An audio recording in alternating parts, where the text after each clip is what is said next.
जोरी नमो कर जोरी।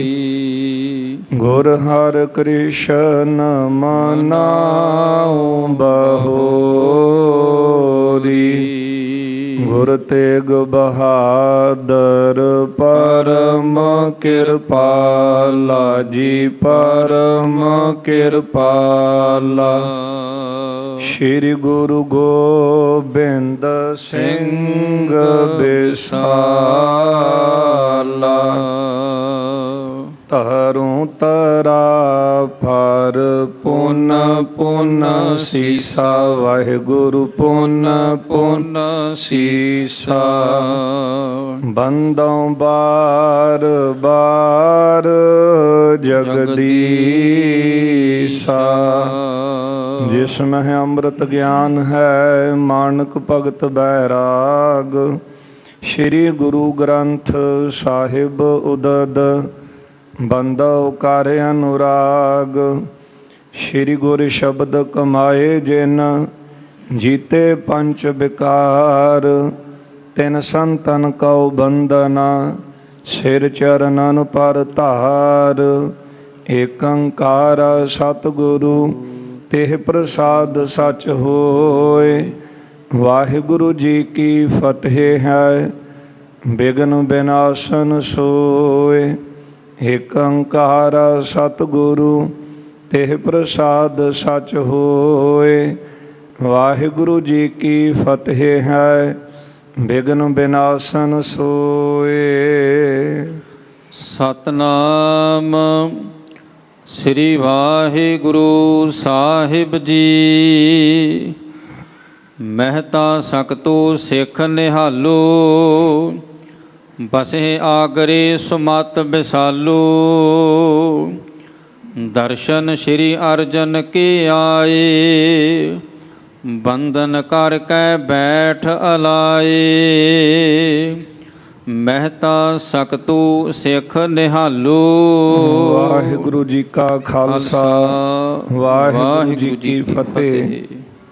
जुगो जुग अटल चवर छतर तख्त जी दे मालक। दसां ही पातशाहियों की आत्मक जोत धन धन साहिब श्री गुरु ग्रंथ साहिब महाराज सच्चे पातशाह जी की पावन पवित्र हजूरी अंदर गुरुद्वारा मंजी साहिब दीवान हाल सचखंड श्री हरमंदर साहिब श्री अमृतसर साहिब जी विखे दिन के चौथे पैर के सुंदर दीवान चल रहे हैं। सजे हुए दीवाना अंदर अति सन्मानयोग रागी ਸਿੰਘਾਂ पासों आप संगतां ने अमृतमयी इलाही गुरबाणी का कीर्तन सरवण किया है। आओ गुर संगत जी हुण समा है जो चल रही लड़ीवार गुर इतिहास की कथा आपां सरवण करते आ रहे हाँ। कल दे दीवाना विच आपां सरवण कीता सी शांति दे पुंज बाणी के बोहिथ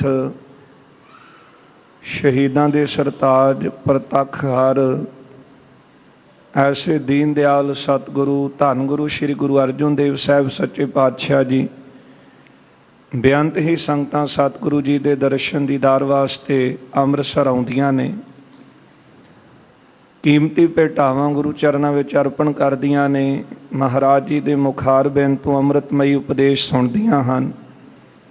उस उपदेश नूं अपने जीवन में कमा के लोक अते परलोक सुहेला बनाउंदियां हन। कल दे दीवाना विच आपां सरवण कीता सी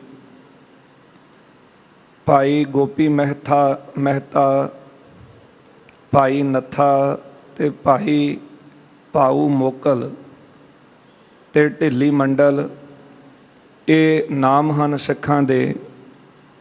ये चल के गुरु अर्जन देव साहब सच्चे पातशाह जी की शरण में आए ने। इन्हों ने सतगुरां नूं बेनती की है महाराज आप जी की बाणी असीं पढ़ते अते सुनते हाँ। जिस बाणी नूं पढ़न सुनन दे नाल परमात्मा काल पुरख दे नाल प्रेम वधदा है, दुख नाश हुंदे ने, विषयां तो जीव छुटकारा पाउंदा है ते अंदर शांति आउंदी है। ਜਿਹੜਾ ਪ੍ਰਮਾਤਮਾ ਦਾ ਨਾਮ ਚੰਗਾ ਲੱਗਣ ਕਰਕੇ ਜੀਵ ਸਿਮਰਨ ਕਰਦਾ ਹੈ। ਪਰ ਮਹਾਰਾਜ ਹੋਰਾਂ ਨੇ ਵੀ ਬਾਣੀ ਉਚਾਰਨ ਕੀਤੀ। ਬਾਣੀ ਜਿਹੜੀ ਉਹ ਰੀਸ ਵਜੋਂ ਲਿਖੀ ਹੈ, ਉਚਾਰੀ ਹੈ, ਪਰ ਕੀ ਉਹ ਬਾਣੀ ਜਦੋਂ ਪੜ੍ਹਦਾ ਕੋਈ ਸੁਣਦਾ ਏ, ਉਹਦੇ ਨਾਲ ਜਿਹੜਾ ਮਨ ਹੈ ਉਹ ਨਹੀਂ ਪਿਘਲਦਾ। ਤੇ ਮਹਾਰਾਜ ਕਿਰਪਾ ਕਰਕੇ ਸਾਨੂੰ ਇਹ ਦੱਸੋ ਕਿ ਇਹਦਾ ਕਾਰਨ ਕੀ ਹੈ। ਧੰਨ ਗੁਰੂ ਅਰਜਨ ਦੇਵ ਸਾਹਿਬ ਸੱਚੇ ਪਾਤਸ਼ਾਹ ਮਹਾਰਾਜ ਜੀ ਨੇ ਉੱਤਰ ਦਿੱਤਾ ਹੈ। ਗੁਰਦੇਵ ਕਹਿੰਦੇ ਹਨ ਕਿ ਜਿਹੜੀ ਗੁਰੂ ਸਾਹਿਬਾਨਾਂ ਦੀ ਬਾਣੀ ਹੈ, ਇਸ ਬਾਣੀ ਦੇ ਵਿੱਚ ਅਥਾਹ ਸ਼ਕਤੀ ਹੈ। ਜਿਹੜਾ ਪ੍ਰਾਣੀ ਆਪਣੀ ਕਲਿਆਣ ਚਾਹੁੰਦਾ ਹੈ, ਉਹ ਇਹ ਬਾਣੀ ਪ੍ਰੇਮ ਦੇ ਨਾਲ ਪੜ੍ਹੇ ਅਤੇ ਸੁਣੇ। ਬਾਣੀ ਪੜ੍ਹਨ ਦੇ ਨਾਲ ਭਾਰੀ ਫਲ ਦੀ ਪ੍ਰਾਪਤੀ ਹੁੰਦੀ ਹੈ। ਜਿਹੜਾ ਬਾਣੀ ਦਾ ਬਹੁਤਾ ਅਭਿਆਸ ਕਰਦਾ ਹੈ, ਆਪਣੇ ਆਪ ਨੂੰ ਬਾਣੀ ਦੇ ਆਸਰੇ ਰੱਖਦਾ ਹੈ, ਬਾਣੀ ਨੂੰ ਆਪਣਾ ਆਧਾਰ ਬਣਾਉਂਦਾ ਹੈ, ਉਹ ਪ੍ਰਾਣੀ ਅੰਤ ਨੂੰ ਮੁਕਤ ਹੁੰਦਾ ਹੈ। ਉਸ ਦੀ ਬਾਣੀ ਕਲਿਆਣ ਕਰਦੀ ਹੈ। ਜਗਤ ਵਿੱਚ ਸਾਰੀਆਂ ਕਾਮਨਾਵਾਂ ਪੂਰੀਆਂ ਹੁੰਦੀਆਂ ਨੇ, ਸੁੱਖ ਦੀ ਪ੍ਰਾਪਤੀ ਹੁੰਦੀ ਹੈ, ਅਤੇ ਪਰਲੋਕ ਵਿੱਚ ਵੀ ਉਸ ਨੂੰ ਸੁੱਖ ਮਿਲਦਾ ਹੈ। ਇਹ ਮਹਾਰਾਜ ਜੀ ਨੇ ਇਹਨਾਂ ਸਿੱਖਾਂ ਦੀ ਬੇਨਤੀ ਕਰਨ 'ਤੇ ਸਤਿਗੁਰਾਂ ਨੇ ਉਪਦੇਸ਼ ਦਿੱਤਾ ਹੈ ਕਿ ਗੁਰਸਿੱਖੋ, ਪੂਰੇ ਗੁਰੂ ਦੀ ਬਾਣੀ ਦੇ ਨਾਲ ਪ੍ਰੇਮ ਕਰੋ। ਆਵੋ ਸਿੱਖ ਸਤਿਗੁਰੂ ਕੇ ਪਿਆਰੇ ਹੋ, ਗਾਵੋ ਸੱਚੀ ਬਾਣੀ। ਬਾਣੀ ਤਾਂ ਗਾਵੋ ਗੁਰੂ ਕੇਰੀ ਬਾਣੀਆਂ ਸਿਰ ਬਾਣੀ। ਜਿਨ ਕਉ ਨਦਰ ਕਰਮ ਹੋਵੈ ਹਿਰਦੈ ਤਨਾ ਸਮਾਣੀ। ਪੀਵਹੁ ਅੰਮ੍ਰਿਤ ਸਦਾ ਰਹੋ ਹਰ ਰੰਗ। ਜਪਿਓ ਸਾਰਗ ਪਾਣੀ। ਕਹੈ ਨਾਨਕ ਸਦਾ ਗਾਵੋ ਇਹ ਸੱਚੀ ਬਾਣੀ। ਇਹ ਗੁਰੂ ਅਮਰਦਾਸ ਸਾਹਿਬ ਸੱਚੇ ਪਾਤਸ਼ਾਹ ਜੀ ਨੇ ਵੀ ਉਪਦੇਸ਼ ਦਿੱਤਾ ਹੈ ਕਿ ਪੂਰੇ ਗੁਰੂ ਦੀ ਬਾਣੀ ਗਾਓ। ਜਿਹੜੀ ਬਾਣੀਆਂ ਸਿਰ ਬਾਣੀ ਸ਼੍ਰੋਮਣੀ ਬਾਣੀ ਹੈ, ਜਿਹਦੇ ਨਾਲ ਲੋਕ ਪਰਲੋਕ ਸੁਹੇਲਾ ਹੁੰਦਾ ਹੈ। ਆਓ ਜਿਸ ਤਰ੍ਹਾਂ ਅੱਗੇ ਕਥਾ ਆ ਰਹੀ ਹੈ, ਮਨ ਬਿਰਤੀਆਂ ਗੁਰੂ ਚਰਨਾਂ ਵਿੱਚ ਜੋੜ ਕੇ ਸਤਿਗੁਰੂ ਸਾਹਿਬ ਜੀ ਦੇ ਅੰਮ੍ਰਿਤਮਈ ਜੀਵਨ ਕੌਤਕਾਂ ਦੀ ਕਥਾ ਸਰਵਣ ਕਰਕੇ ਲਾਹਾ ਪ੍ਰਾਪਤ ਕਰੀਏ। ਸਾਰੀ ਸੰਗਤ ਦਿਓ ਅਸੀਸ। ਰਸਨਾ ਕਰੋ ਪਵਿੱਤਰ, ਪਿਆਰ ਸਤਿਕਾਰ ਸਹਿਤ ਉਚਾਰਨ ਕਰੋ ਜੀ। ਸਤਿਨਾਮ ਸ਼੍ਰੀ ਵਾਹਿਗੁਰੂ ਸਾਹਿਬ ਜੀ। ਸਤਿਨਾਮ ਸ਼੍ਰੀ ਵਾਹਿਗੁਰੂ ਸਾਹਿਬ ਜੀ। ਮਹਿਤਾ ਸਕਤੂ ਸਿੱਖ ਨਿਹਾਲੂ। ਇਹ ਗੁਰਸਿੱਖਾਂ ਦੇ ਨਾਮ ਹਨ, ਭਾਈ ਮਹਿਤਾ ਸਕਤੂ ਅਤੇ ਭਾਈ ਨਿਹਾਲੂ ਜੀ। ਬਸਹਿ ਆਗਰੇ ਸੁਮਤ ਵਿਸਾਲੂ। ਇਹ ਚੰਗੀ ਮੱਤ ਵਾਲੇ ਗੁਰਸਿੱਖ ਨੇ ਤੇ ਆਗਰੇ ਦੇ ਨਿਵਾਸੀ ਹਨ, ਉੱਥੇ ਰਹਿੰਦੇ ਹਨ। ਦਰਸ਼ਨ ਸ਼੍ਰੀ ਅਰਜਨ ਕੇ ਆਏ। ਇਹ ਗੁਰਸਿੱਖ ਇਕੱਠੇ ਹੋ ਕੇ ਗੁਰੂ ਅਰਜਨ ਦੇਵ ਸਾਹਿਬ ਸੱਚੇ ਪਾਤਸ਼ਾਹ ਜੀ ਦੇ ਦਰਸ਼ਨ ਕਰਨ ਵਾਸਤੇ ਸ਼੍ਰੀ ਅੰਮ੍ਰਿਤਸਰ ਆਏ ਹਨ। ਬੰਦਨ ਕਰਕੇ ਬੈਠ ਅਲਾਏ। ਇੱਥੇ ਆ ਕੇ ਗੁਰੂ ਸਾਹਿਬ ਨੂੰ ਨਮਸਕਾਰ ਕੀਤੀ ਹੈ ਤੇ ਸਤਿਗੁਰਾਂ ਦੇ ਕੋਲ ਬੈਠ ਗਏ ਤੇ ਬੇਨਤੀ ਕਰਨ ਲੱਗੇ। ਵਿਪਰ ਕਰਮ ਕਾਂਡੀ ਇਮ ਕਹੈ। ਮਹਾਰਾਜ ਜਿਹੜੇ ਕਰਮ ਕਾਂਡੀ ਵਿਪਰ ਬ੍ਰਾਹਮਣ ਹਨ, ਕਿਉਂਕਿ ਸਤਿਗੁਰਾਂ ਦੀ ਪਾਵਨ ਬਾਣੀ ਦੇ ਅੰਦਰ ਮਹਾਰਾਜ ਜੀ ਨੇ ਬ੍ਰਾਹਮਣ ਉਸ ਨੂੰ ਕਿਹਾ ਹੈ। ਗੁਰਦੇਵ ਦਾ ਪਾਵਨ ਬਚਨ ਆਪਾਂ ਪੜ੍ਹਦੇ ਹਾਂ, ਬ੍ਰਹਮ ਬਿੰਦੈ ਤਿਸ ਦਾ ਬ੍ਰਹਮਾਤਰ ਹੈ। ਏਕ ਸ਼ਬਦ ਲਿਵ ਲਾਏ। ਨਵ ਨਿਧੀ 18 ਸਿੱਧੀ ਪਿੱਛੇ ਲੱਗੀਆਂ ਫਿਰੈ। ਜੋ ਹਰ ਹਿਰਦੈ ਸਦਾ ਵਸਾਏ। ਬ੍ਰਾਹਮਣ ਕੌਣ ਹੈ? ਜਿਹੜਾ ਬ੍ਰਹਮ ਦੀ ਵਿਚਾਰ ਕਰਦਾ ਹੈ, ਬ੍ਰਹਮ ਦੇ ਨਾਲ ਜੁੜਦਾ ਹੈ ਤੇ ਦੂਜਿਆਂ ਨੂੰ ਵੀ ਜੋੜਦਾ ਹੈ। ਤੇ ਜਿਹੜਾ ਕੇਵਲ ਕਰਮ ਕਾਂਡਾਂ ਵਿੱਚ ਹੀ ਜੁੜਿਆ ਹੋਇਆ, ਜਾਂ ਜਿਸ ਨੇ ਪ੍ਰਮਾਤਮਾ ਦੇ ਨਾਮ ਨੂੰ, ਦੇ ਪਹਿਰਾਵੇ ਨੂੰ ਕੇਵਲ ਇੱਕ ਰੋਜੀ ਦਾ ਸਾਧਨ ਬਣਾਇਆ ਹੈ, ਜਿਹੜਾ ਲੋਕਾਂ ਤੋਂ ਕੁਝ ਲੈਣ ਵਾਸਤੇ ਉਹਨਾਂ ਨੂੰ ਭਰਮ ਜਾਲ ਵਿੱਚ ਪਾਵੇ, ਪਖੰਡ ਵਿੱਚ ਫਸਾਵੇ, ਮਹਾਰਾਜ ਜੀ ਨੇ ਉਸ ਦੇ ਬ੍ਰਾਹਮਣ ਪੁਣੇ ਦਾ ਖੰਡਨ ਕੀਤਾ ਹੈ ਕਿ ਬ੍ਰਾਹਮਣ ਤਾਂ ਉਹਨੂੰ ਕਿਹਾ ਹੈ ਜਿਹੜਾ ਬ੍ਰਹਮ ਦੀ ਵਿਚਾਰ ਕਰੇ। ਭਗਤ ਜੀ ਦੇ ਵੀ ਬਚਨ ਪੜ੍ਹਦੇ ਹਾਂ, ਕਹੋ ਕਬੀਰ ਜੋ ਬ੍ਰਹਮ ਵਿਚਾਰੈ ਸੋ ਬ੍ਰਾਹਮਣ ਕਹੀਅਤ ਹੈ ਹਮਾਰਾ। ਜਿਹੜਾ ਬ੍ਰਹਮ ਦੀ ਵਿਚਾਰ ਕਰੇ, ਅਕਾਲ ਪੁਰਖ ਦੀ, ਪ੍ਰਮਾਤਮਾ ਦੀ, ਹਰੀ ਦੀ, ਪ੍ਰਭੂ ਦੀ ਭਗਤੀ ਵਿੱਚ ਜੋੜੇ, ਤੇ ਸਾਡੇ ਲਈ ਤਾਂ ਉਹ ਬ੍ਰਾਹਮਣ ਹੈ। ਇੱਥੇ ਕੁਝ ਕਰਮਕਾਂਡੀ ਵੀ ਬ੍ਰਾਹਮਣ ਹਨ ਜਿਹੜੇ ਜਿਨ੍ਹਾਂ ਵੱਲ ਦੇਖ ਕੇ ਭੱਟ ਜੀ ਕਹਿੰਦੇ ਨੇ, ਰਹਿਓ ਸੰਤ ਹੋ ਟੋਲ, ਸਾਧ ਬਹੁ ਤੇਰੇ ਡਿੱਠੇ ਸੰਨਿਆਸੀ ਤਪਸੀ। ਸੰਨਿਆਸੀ ਤਪਸੀ ਇਹ ਮੁੱਖੋਂ ਹੀ ਪੰਡਤ ਮਿੱਠੇ, ਜਿਹੜੇ ਮੂੰਹ ਤੋਂ ਮਿੱਠੀਆਂ ਮਿੱਠੀਆਂ ਗੱਲਾਂ ਤਾਂ ਬੜੀਆਂ ਕਰਦੇ ਨੇ ਪਰ ਕਮਾਈ ਨਹੀਂ ਕਰਦੇ, ਉਹਦੇ ਤੋਂ ਸਖਣੇ ਨੇ। ਅਤੇ ਲੋਕਾਂ ਨੂੰ ਕੇਵਲ ਕਰਮ ਕਾਂਡਾਂ ਵਿੱਚ ਲਾ ਕੇ ਕਹਿੰਦੇ ਨੇ ਕਿ ਇਸ ਤਰ੍ਹਾਂ ਦੇ ਕਰਮ ਕਰੋ ਤੁਹਾਡਾ ਭਲਾ ਹੋਵੇਗਾ। ਅੱਜ ਫਲਾਣਾ ਵਾਰ ਹੈ, ਅੱਜ ਫਲਾਣੀ ਦਾਲ ਵਰਤ ਲਓ, ਅੱਜ ਫਲਾਣਾ ਵਾਰ ਹੈ, ਅੱਜ ਉੱਥੇ ਤੇਲ ਲੈ ਕੇ ਚਲੇ ਜਾਓ। ਅਸਲ ਵਿੱਚ ਉਹਦੀ ਖੁਸ਼ੀ ਪਰਮਾਤਮਾ ਦੀ ਤਾਂ ਮਿਲਣੀ ਹੈ, ਉਹਦਾ ਸਿਮਰਨ ਕਰਕੇ, ਉਹਦੀ ਭਗਤੀ ਕਰਕੇ, ਉਹਦਾ ਨਾਮ ਜਪ ਕੇ, ਉਹਦੇ ਨਾਲ ਪ੍ਰੇਮ ਕਰਕੇ। ਬਾਕੀ ਤਾਂ ਕੀਤੇ ਹੋ ਕਰਮ ਕਾਂਡ ਸਿਫਰਾ ਹਨ, ਇਹਨਾਂ ਦਾ ਵੀ ਮੁੱਲ ਤਾਂ ਪੈਂਦਾ ਹੈ ਜੇ ਪਰਮਾਤਮਾ ਦੇ ਨਾਮ ਰੂਪੀ ਏਕੇ ਨੂੰ ਨਾਲ ਰੱਖੀ, ਅਤੇ ਜੇ ਏਕਾ ਹੀ ਨਾ ਹੋਵੇ ਸਿਫਰਾਂ ਦਾ ਕੋਈ ਮੁੱਲ ਨਹੀਂ। ਇਹਨਾਂ ਗੁਰਸਿੱਖਾਂ ਨੇ ਆ ਕੇ ਬੇਨਤੀ ਕੀਤੀ, ਜਿਹੜੇ ਆਗਰੇ ਤੋਂ ਚੱਲ ਕੇ ਆਏ ਨੇ, ਅਤੇ ਗੁਰਦੇਵ ਨੂੰ ਆ ਕੇ ਕਹਿੰਦੇ ਨੇ, ਮਹਾਰਾਜ ਕੁਝ ਕਰਮਕਾਂਡੀ ਬ੍ਰਾਹਮਣ ਹਨ, ਉਹ ਸਾਨੂੰ ਇਸ ਤਰ੍ਹਾਂ ਕਹਿੰਦੇ ਹਨ, ਬਿਨ ਸ਼ੁਭ ਕਰਮ ਨ ਸ਼ੁਭ ਗਤ ਲਹੈ। ਕਿ ਜਿੰਨਾ ਚਿਰ ਜੀਵ ਕਰਮਕਾਂਡ ਨਹੀਂ ਕਰਦਾ ਉਹਨਾਂ ਚਿਰ ਉਸ ਦੀ ਕਲਿਆਣ ਨਹੀਂ ਹੁੰਦੀ। ਨਿਤ ਕਰਮ ਤਰਪਣ ਗਾਇਤਰੀ। ਇਸ ਲਈ ਜੀਵ ਨੂੰ ਹਰ ਰੋਜ਼ ਕਰਮਕਾਂਡ ਕਰਨੇ ਚਾਹੀਦੇ ਨੇ, ਅਤੇ ਇਸੇ ਤਰ੍ਹਾਂ ਦੇ ਜਿਹੜੇ ਕਰਮ ਹਨ, ਤਰਪਣ ਗਾਇਤਰੀ, ਜਿਹੜੇ ਦੇਵਤੇ ਹਨ ਜਾਂ ਪਿੱਤਰ ਹਨ ਉਹਨਾਂ ਦੇ ਨਿਮਿਤ ਗਾਇਤਰੀ ਮੰਤਰ ਪੜ੍ਹਨੇ ਚਾਹੀਦੇ ਨੇ। ਸੰਧਿਆ ਪੂਜਾ ਦੇਹ ਪਵਿੱਤਰੀ। ਸਾਰੀ ਸੰਧਿਆ ਕਰਨੀ ਚਾਹੀਦੀ ਹੈ, ਸੰਧਿਆ ਦੇ ਸਮੇਂ ਪੂਜਾ ਕਰੇ ਅਤੇ ਫਿਰ ਦੇਹ ਦੀ ਪਵਿੱਤਰਤਾ ਦਾ ਧਿਆਨ ਰੱਖੇ, ਹਮੇਸ਼ਾ ਦੇਹ ਨੂੰ ਪਵਿੱਤਰ ਰੱਖੇ। ਕਰਮ ਨਪੇਤ ਸ਼ਰਾਧ ਅਰਖਿਆ ਹੋ। ਫਿਰ ਜਦੋਂ ਸ਼ਰਾਧ ਆਉਂਦਾ ਹੈ ਕਿ ਬਜ਼ੁਰਗਾਂ ਦੇ ਨਿਮਿਤ ਉਹਨਾਂ ਲਈ ਸ਼ਰਾਧ ਕਰਵਾਵੇ, ਉਹਨਾਂ ਦੇ ਨਿਮਿਤ ਕਰਮ ਕਰੇ। ਪਿੰਡ ਪਤਲ 10 ਗਾਤਰ ਜੇ ਆਹੋ। ਫਿਰ ਪਿੰਡ ਪੱਤਲ 10 ਗਾਤਰ ਜੇ ਆਹੋ, ਆਪਣੇ ਪਿੱਤਰਾਂ ਦੇ ਨਿਮਿਤ ਆਟੇ ਦੇ ਪਕਵਾਨ ਬਣਾ ਬਣਾ ਕੇ ਰੱਖਣੇ, ਕਾਵਾਂ ਨੂੰ ਪਾਉਣੇ। ਇਸੇ ਤਰ੍ਹਾਂ ਫਿਰ ਇਸ ਤਰ੍ਹਾਂ ਦੇ ਕਰਮ ਕਾਂਡ ਜਦੋਂ ਕੋਈ ਪ੍ਰਾਣੀ ਚੜ੍ਹਾਈ ਕਰ ਗਿਆ, ਮ੍ਰਿਤਕ ਪ੍ਰਾਣੀ ਦੇ ਨਿਮਿਤ 10 ਦਿਨ ਕਰੀ ਜਾਣੇ। ਇਸ ਤਰ੍ਹਾਂ ਦੇ ਕਰਮ ਕਾਂਡ ਜਿਹੜੇ ਹਨ ਉਹ ਦੱਸੇ ਹਨ। ਜੋ ਗਿਆਨੀ ਸੋ ਅਪਰ ਬਖਾਨੇ। ਪਰ ਸਤਿਗੁਰੂ ਸਾਨੂੰ ਇਹ ਦੱਸੋ ਕਿ ਜਿਹੜੇ ਗਿਆਨਵਾਨ ਹਨ, ਗਿਆਨੀ ਕੌਣ ਹੈ? ਜਿਹੜੇ ਆਤਮ ਗਿਆਨੀ ਨੇ, ਜਿਨ੍ਹਾਂ ਨੇ ਆਤਮਾ ਦਾ ਗਿਆਨ ਪ੍ਰਾਪਤ ਕੀਤਾ ਹੈ ਕਿ ਜਿਹੜੀ ਆਤਮਾ ਸਾਡੇ ਅੰਦਰ ਹੈ ਉਹੀ ਆਤਮਾ ਸਾਰਿਆਂ ਦੇ ਅੰਦਰ ਹੈ। ਜਿਹੜਾ ਹਲੇ ਤੱਕ ਕਹਿ ਰਿਹਾ ਕਿ ਤੂੰ ਫਲਾਣੀ ਜਾਤੀ ਦਾ ਅਤੇ ਤੇਰੇ ਪਰਛਾਵਾਂ ਪੈਣ ਦੇ ਨਾਲ ਮੈਂ ਪਿੱਟਿਆ ਜਾਵਾਂ, ਮੇਰਾ ਚੁੱਲ੍ਹਾ ਜੂਠਾ ਹੋ ਜਾਵੇਗਾ, ਹਾਲੇ ਤੱਕ ਉਹ ਆਤਮ ਗਿਆਨੀ ਨਹੀਂ ਬਣਿਆ। ਜੇ ਆਤਮ ਗਿਆਨੀ ਹੁੰਦਾ ਤਾਂ ਫਿਰ ਕਿਸੇ ਮਨੁੱਖ ਦੇ ਨਾਲ ਤਾਂ ਉਹ ਨਫ਼ਰਤ ਕਰਦਾ ਹੀ ਨਾ। ਜਾਤੀ ਕਰਕੇ ਤਾਂ ਨਫ਼ਰਤ ਕਰ ਰਿਹਾ, ਹਾਲੇ ਗਿਆਨ ਨਹੀਂ। ਉਹ ਇਹ ਸੋਚ ਰਿਹਾ ਕਿ ਮੈਂ ਉੱਚੀ ਜਾਤੀ ਵਿੱਚ ਆਇਆ ਅਤੇ ਮੈਂ ਹੀ ਜਿਹੜਾ ਹੈ ਪੂਜਨੀਕ ਹਾਂ, ਅਤੇ ਬਾਕੀ ਜਿਹੜੇ ਹਨ ਆ ਜਿਹੜਾ ਕੋਈ ਵੈਸ਼ ਹੈ, ਜਿਹੜਾ ਕੋਈ ਸ਼ੂਦਰ ਹੈ, ਇਹਦਾ ਪਰਛਾਵਾਂ ਵੀ ਮੈਨੂੰ ਨਹੀਂ ਪੈਣਾ ਚਾਹੀਦਾ। ਇਸ ਤਰ੍ਹਾਂ ਪਰ ਜਿਹੜੇ ਗਿਆਨੀ ਹਨ ਕੌਣ? ਜਿਨ੍ਹਾਂ ਨੂੰ ਆਤਮਾ ਦਾ ਗਿਆਨ ਹੈ ਕਿ ਸਾਰੇ ਅੰਦਰ ਇੱਕੋ ਪਰਮਾਤਮਾ ਦੀ ਜੋਤ ਹੈ ਅਤੇ ਸਾਰੀ ਮਨੁੱਖਤਾ ਦੇ ਨਾਲ ਪਿਆਰ ਕਰਦੇ। ਮਹਾਰਾਜ ਕਰਮਕਾਂਡੀ ਤਾਂ ਇਸ ਤਰ੍ਹਾਂ ਕਹਿੰਦੇ ਨੇ ਕਿ ਇਸ ਤਰ੍ਹਾਂ ਦੇ ਕਰਮ ਸਾਨੂੰ ਕਰਨੇ ਚਾਹੀਦੇ ਨੇ ਜਿਹੜੇ ਪਿੱਛੇ ਦੱਸੇ ਨੇ, ਪਰ ਜਿਹੜੇ ਆਤਮ ਗਿਆਨੀ ਹਨ ਉਹ ਹੋਰ ਤਰ੍ਹਾਂ ਦੱਸਦੇ ਨੇ। ਕਰਮ ਸਹਿਤ ਤਨ ਮਿਥਿਆ ਮਾਨੇ। ਉਹ ਇਹਨਾਂ ਕਰਮਾਂ ਨੂੰ ਅਤੇ ਤਨ ਨੂੰ ਮਿੱਥਿਆ ਝੂਠਾ ਜਾਣਦੇ, ਕਿਉਂਕਿ ਜਿਹਨੂੰ ਆਤਮਾ ਦਾ ਗਿਆਨ ਹੋਇਆ ਉਹਨੂੰ ਇਸ ਗੱਲ ਦਾ ਗਿਆਨ ਹੋ ਗਿਆ ਕਿ ਸਰੀਰ ਨਾਸ਼ਵੰਤ ਹੈ, ਅਤੇ ਫਿਰ ਜਿੰਨੇ ਕਰਮ ਕਾਂਡ ਕਰ ਰਹੇ ਸੀ ਉਹ ਸਾਰੇ ਸਰੀਰ ਨਾਲ ਜੁੜੇ ਹੋਏ ਸਨ।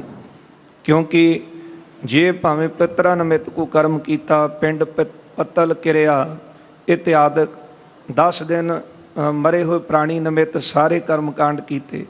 ਵੈਸੇ ਗੁਰੂ ਸਾਹਿਬ ਨੇ ਸਾਨੂੰ ਬਾਣੀ ਪੜ੍ਹਨ ਦਾ ਹੁਕਮ ਕੀਤਾ ਹੈ, ਮਤ ਮੈਂ ਪਿੱਛੇ ਕੋਈ ਰੋਵ ਸੀ ਸੋ ਮੈਂ ਮੂਲ ਨਾ ਪਾਇਆ।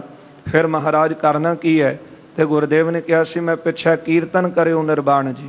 ਅਤੇ ਅੱਜ ਵੀ ਸਿੱਖਾਂ ਦੀ ਇਹ ਪਰੰਪਰਾ ਮਰਿਆਦਾ ਚੱਲਦੀ ਆਉਂਦੀ ਹੈ ਕਿ ਜਦੋਂ ਕੋਈ ਪ੍ਰਾਣੀ ਚੜ੍ਹਾਈ ਕਰ ਜਾਵੇ ਅਤੇ 10 ਦਿਨ ਉਹਦੇ ਨਿਮਿਤ ਬਾਣੀ ਪੜ੍ਹੀ ਜਾਂਦੀ ਹੈ। ਜਿੱਦਣ ਕੋਈ ਪ੍ਰਾਣੀ ਚੜ੍ਹਾਈ ਕਰਦਾ ਹੈ ਅਤੇ ਉਦਣ ਸਹਿਜ ਪਾਠ ਦੀ ਆਰੰਭਤਾ ਕਰੀਏ ਅਤੇ 10ਵੇਂ ਦਿਨ ਭੋਗ ਪਾਇਆ ਜਾਂਦਾ ਹੈ, ਨਹੀਂ ਤਾਂ ਉਹਨੇ ਦਿਨ ਸਹਿਸਕ੍ਰਿਤੀ ਦੀ ਬਾਣੀ ਦੀ ਅਤੇ ਜੈਤਸਰੀ ਕੀ ਵਾਰ ਦੀ ਕਥਾ ਹੋਣੀ ਅਤੇ ਨਾਲ ਨਾਲ ਕੀਰਤਨ ਹੋਣਾ। ਇਹ ਗੁਰੂ ਸਾਹਿਬ ਜੀ ਨੇ ਸਾਨੂੰ ਕਰਮ ਦਿੱਤਾ ਹੈ। ਜੇ ਕੋਈ ਕਹੇ ਕਿ ਤੁਸੀਂ ਵੀ ਇਹ ਕਰਮ ਕਰਦੇ ਹੋ ਅੰਮ੍ਰਿਤ ਪ੍ਰਾਣੀ ਨਿਮਿਤ, ਪਰ ਇਸ ਕਰਮ ਦੇ ਵਿੱਚ ਸਾਨੂੰ ਇੱਕ ਇੱਕ ਜਿਹੜਾ ਕੀਤਾ ਹੋਇਆ ਕਰਮ ਪਰਮਾਤਮਾ ਦੀ ਭਗਤੀ ਦੇ ਨਾਲ ਜੋੜਦਾ ਹੈ।